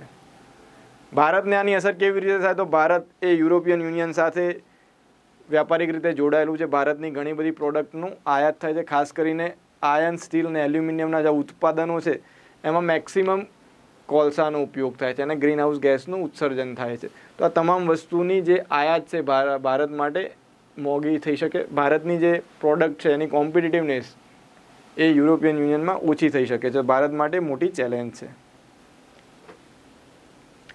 આયર્ન ઓર સ્ટીલ જે 19.8%થી 52.7% સુધીનો કાર્બન ટેક્સ એના ઉપર લાગુ થઈ શકે એવી શક્યતા છે. 1 જાન્યુઆરી 2026થી સ્ટીલ, એલ્યુમિનિયમ, સિમેન્ટ, ખાતર, હાઇડ્રોજન, વીજળીના દરેક કન્સાઇનમેન્ટ પર કાર્બન ટેક્સ વસૂલવાનું શરૂ કરવામાં આવશે. તો આ તમામ વસ્તુની અસર ભારતીય વેપારને થશે. કોલસા આધારિત જે શક્તિનું પ્રમાણ જે આશરે 75% આસપાસ છે. યુરોપિયન યુનિયનમાં 15% અને વૈશ્વિક સરેરાશ જે 36% છે એના કરતાં ઘણું જ વધારે છે. તો ઊંચો કાર્બન ટેરિફ આપણે ચૂકવવો પડશે આ બધા કારણથી, જે ભારત માટે એક ચિંતાનું કારણ છે.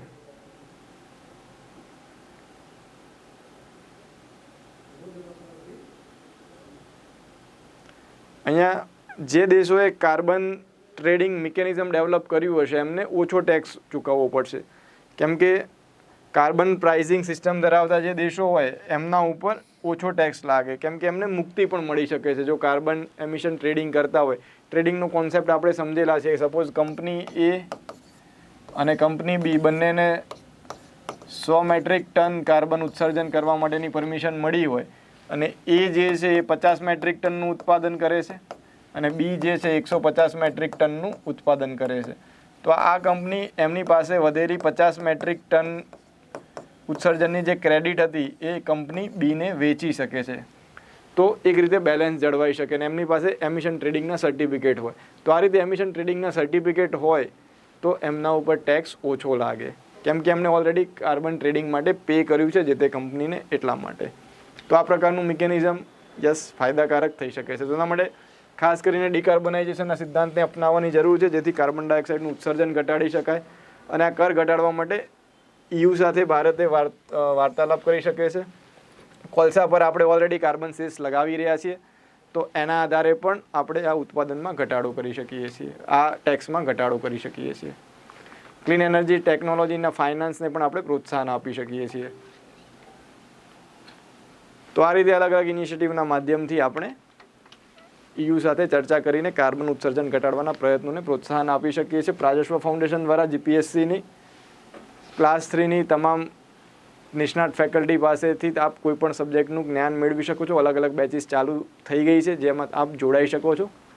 આજના લેક્ચરમાં ઇમ્પોર્ટન્ટ ટોપિક આ પાર્ટ 2ના આપણે કવર કરીએ છીએ. પાર્ટ 1ના નેક્સ્ટ વીકમાં નેક્સ્ટ સેશનમાં આપણે બીજા અગત્યના ટોપિક શેર કરીશું. Thank you friend.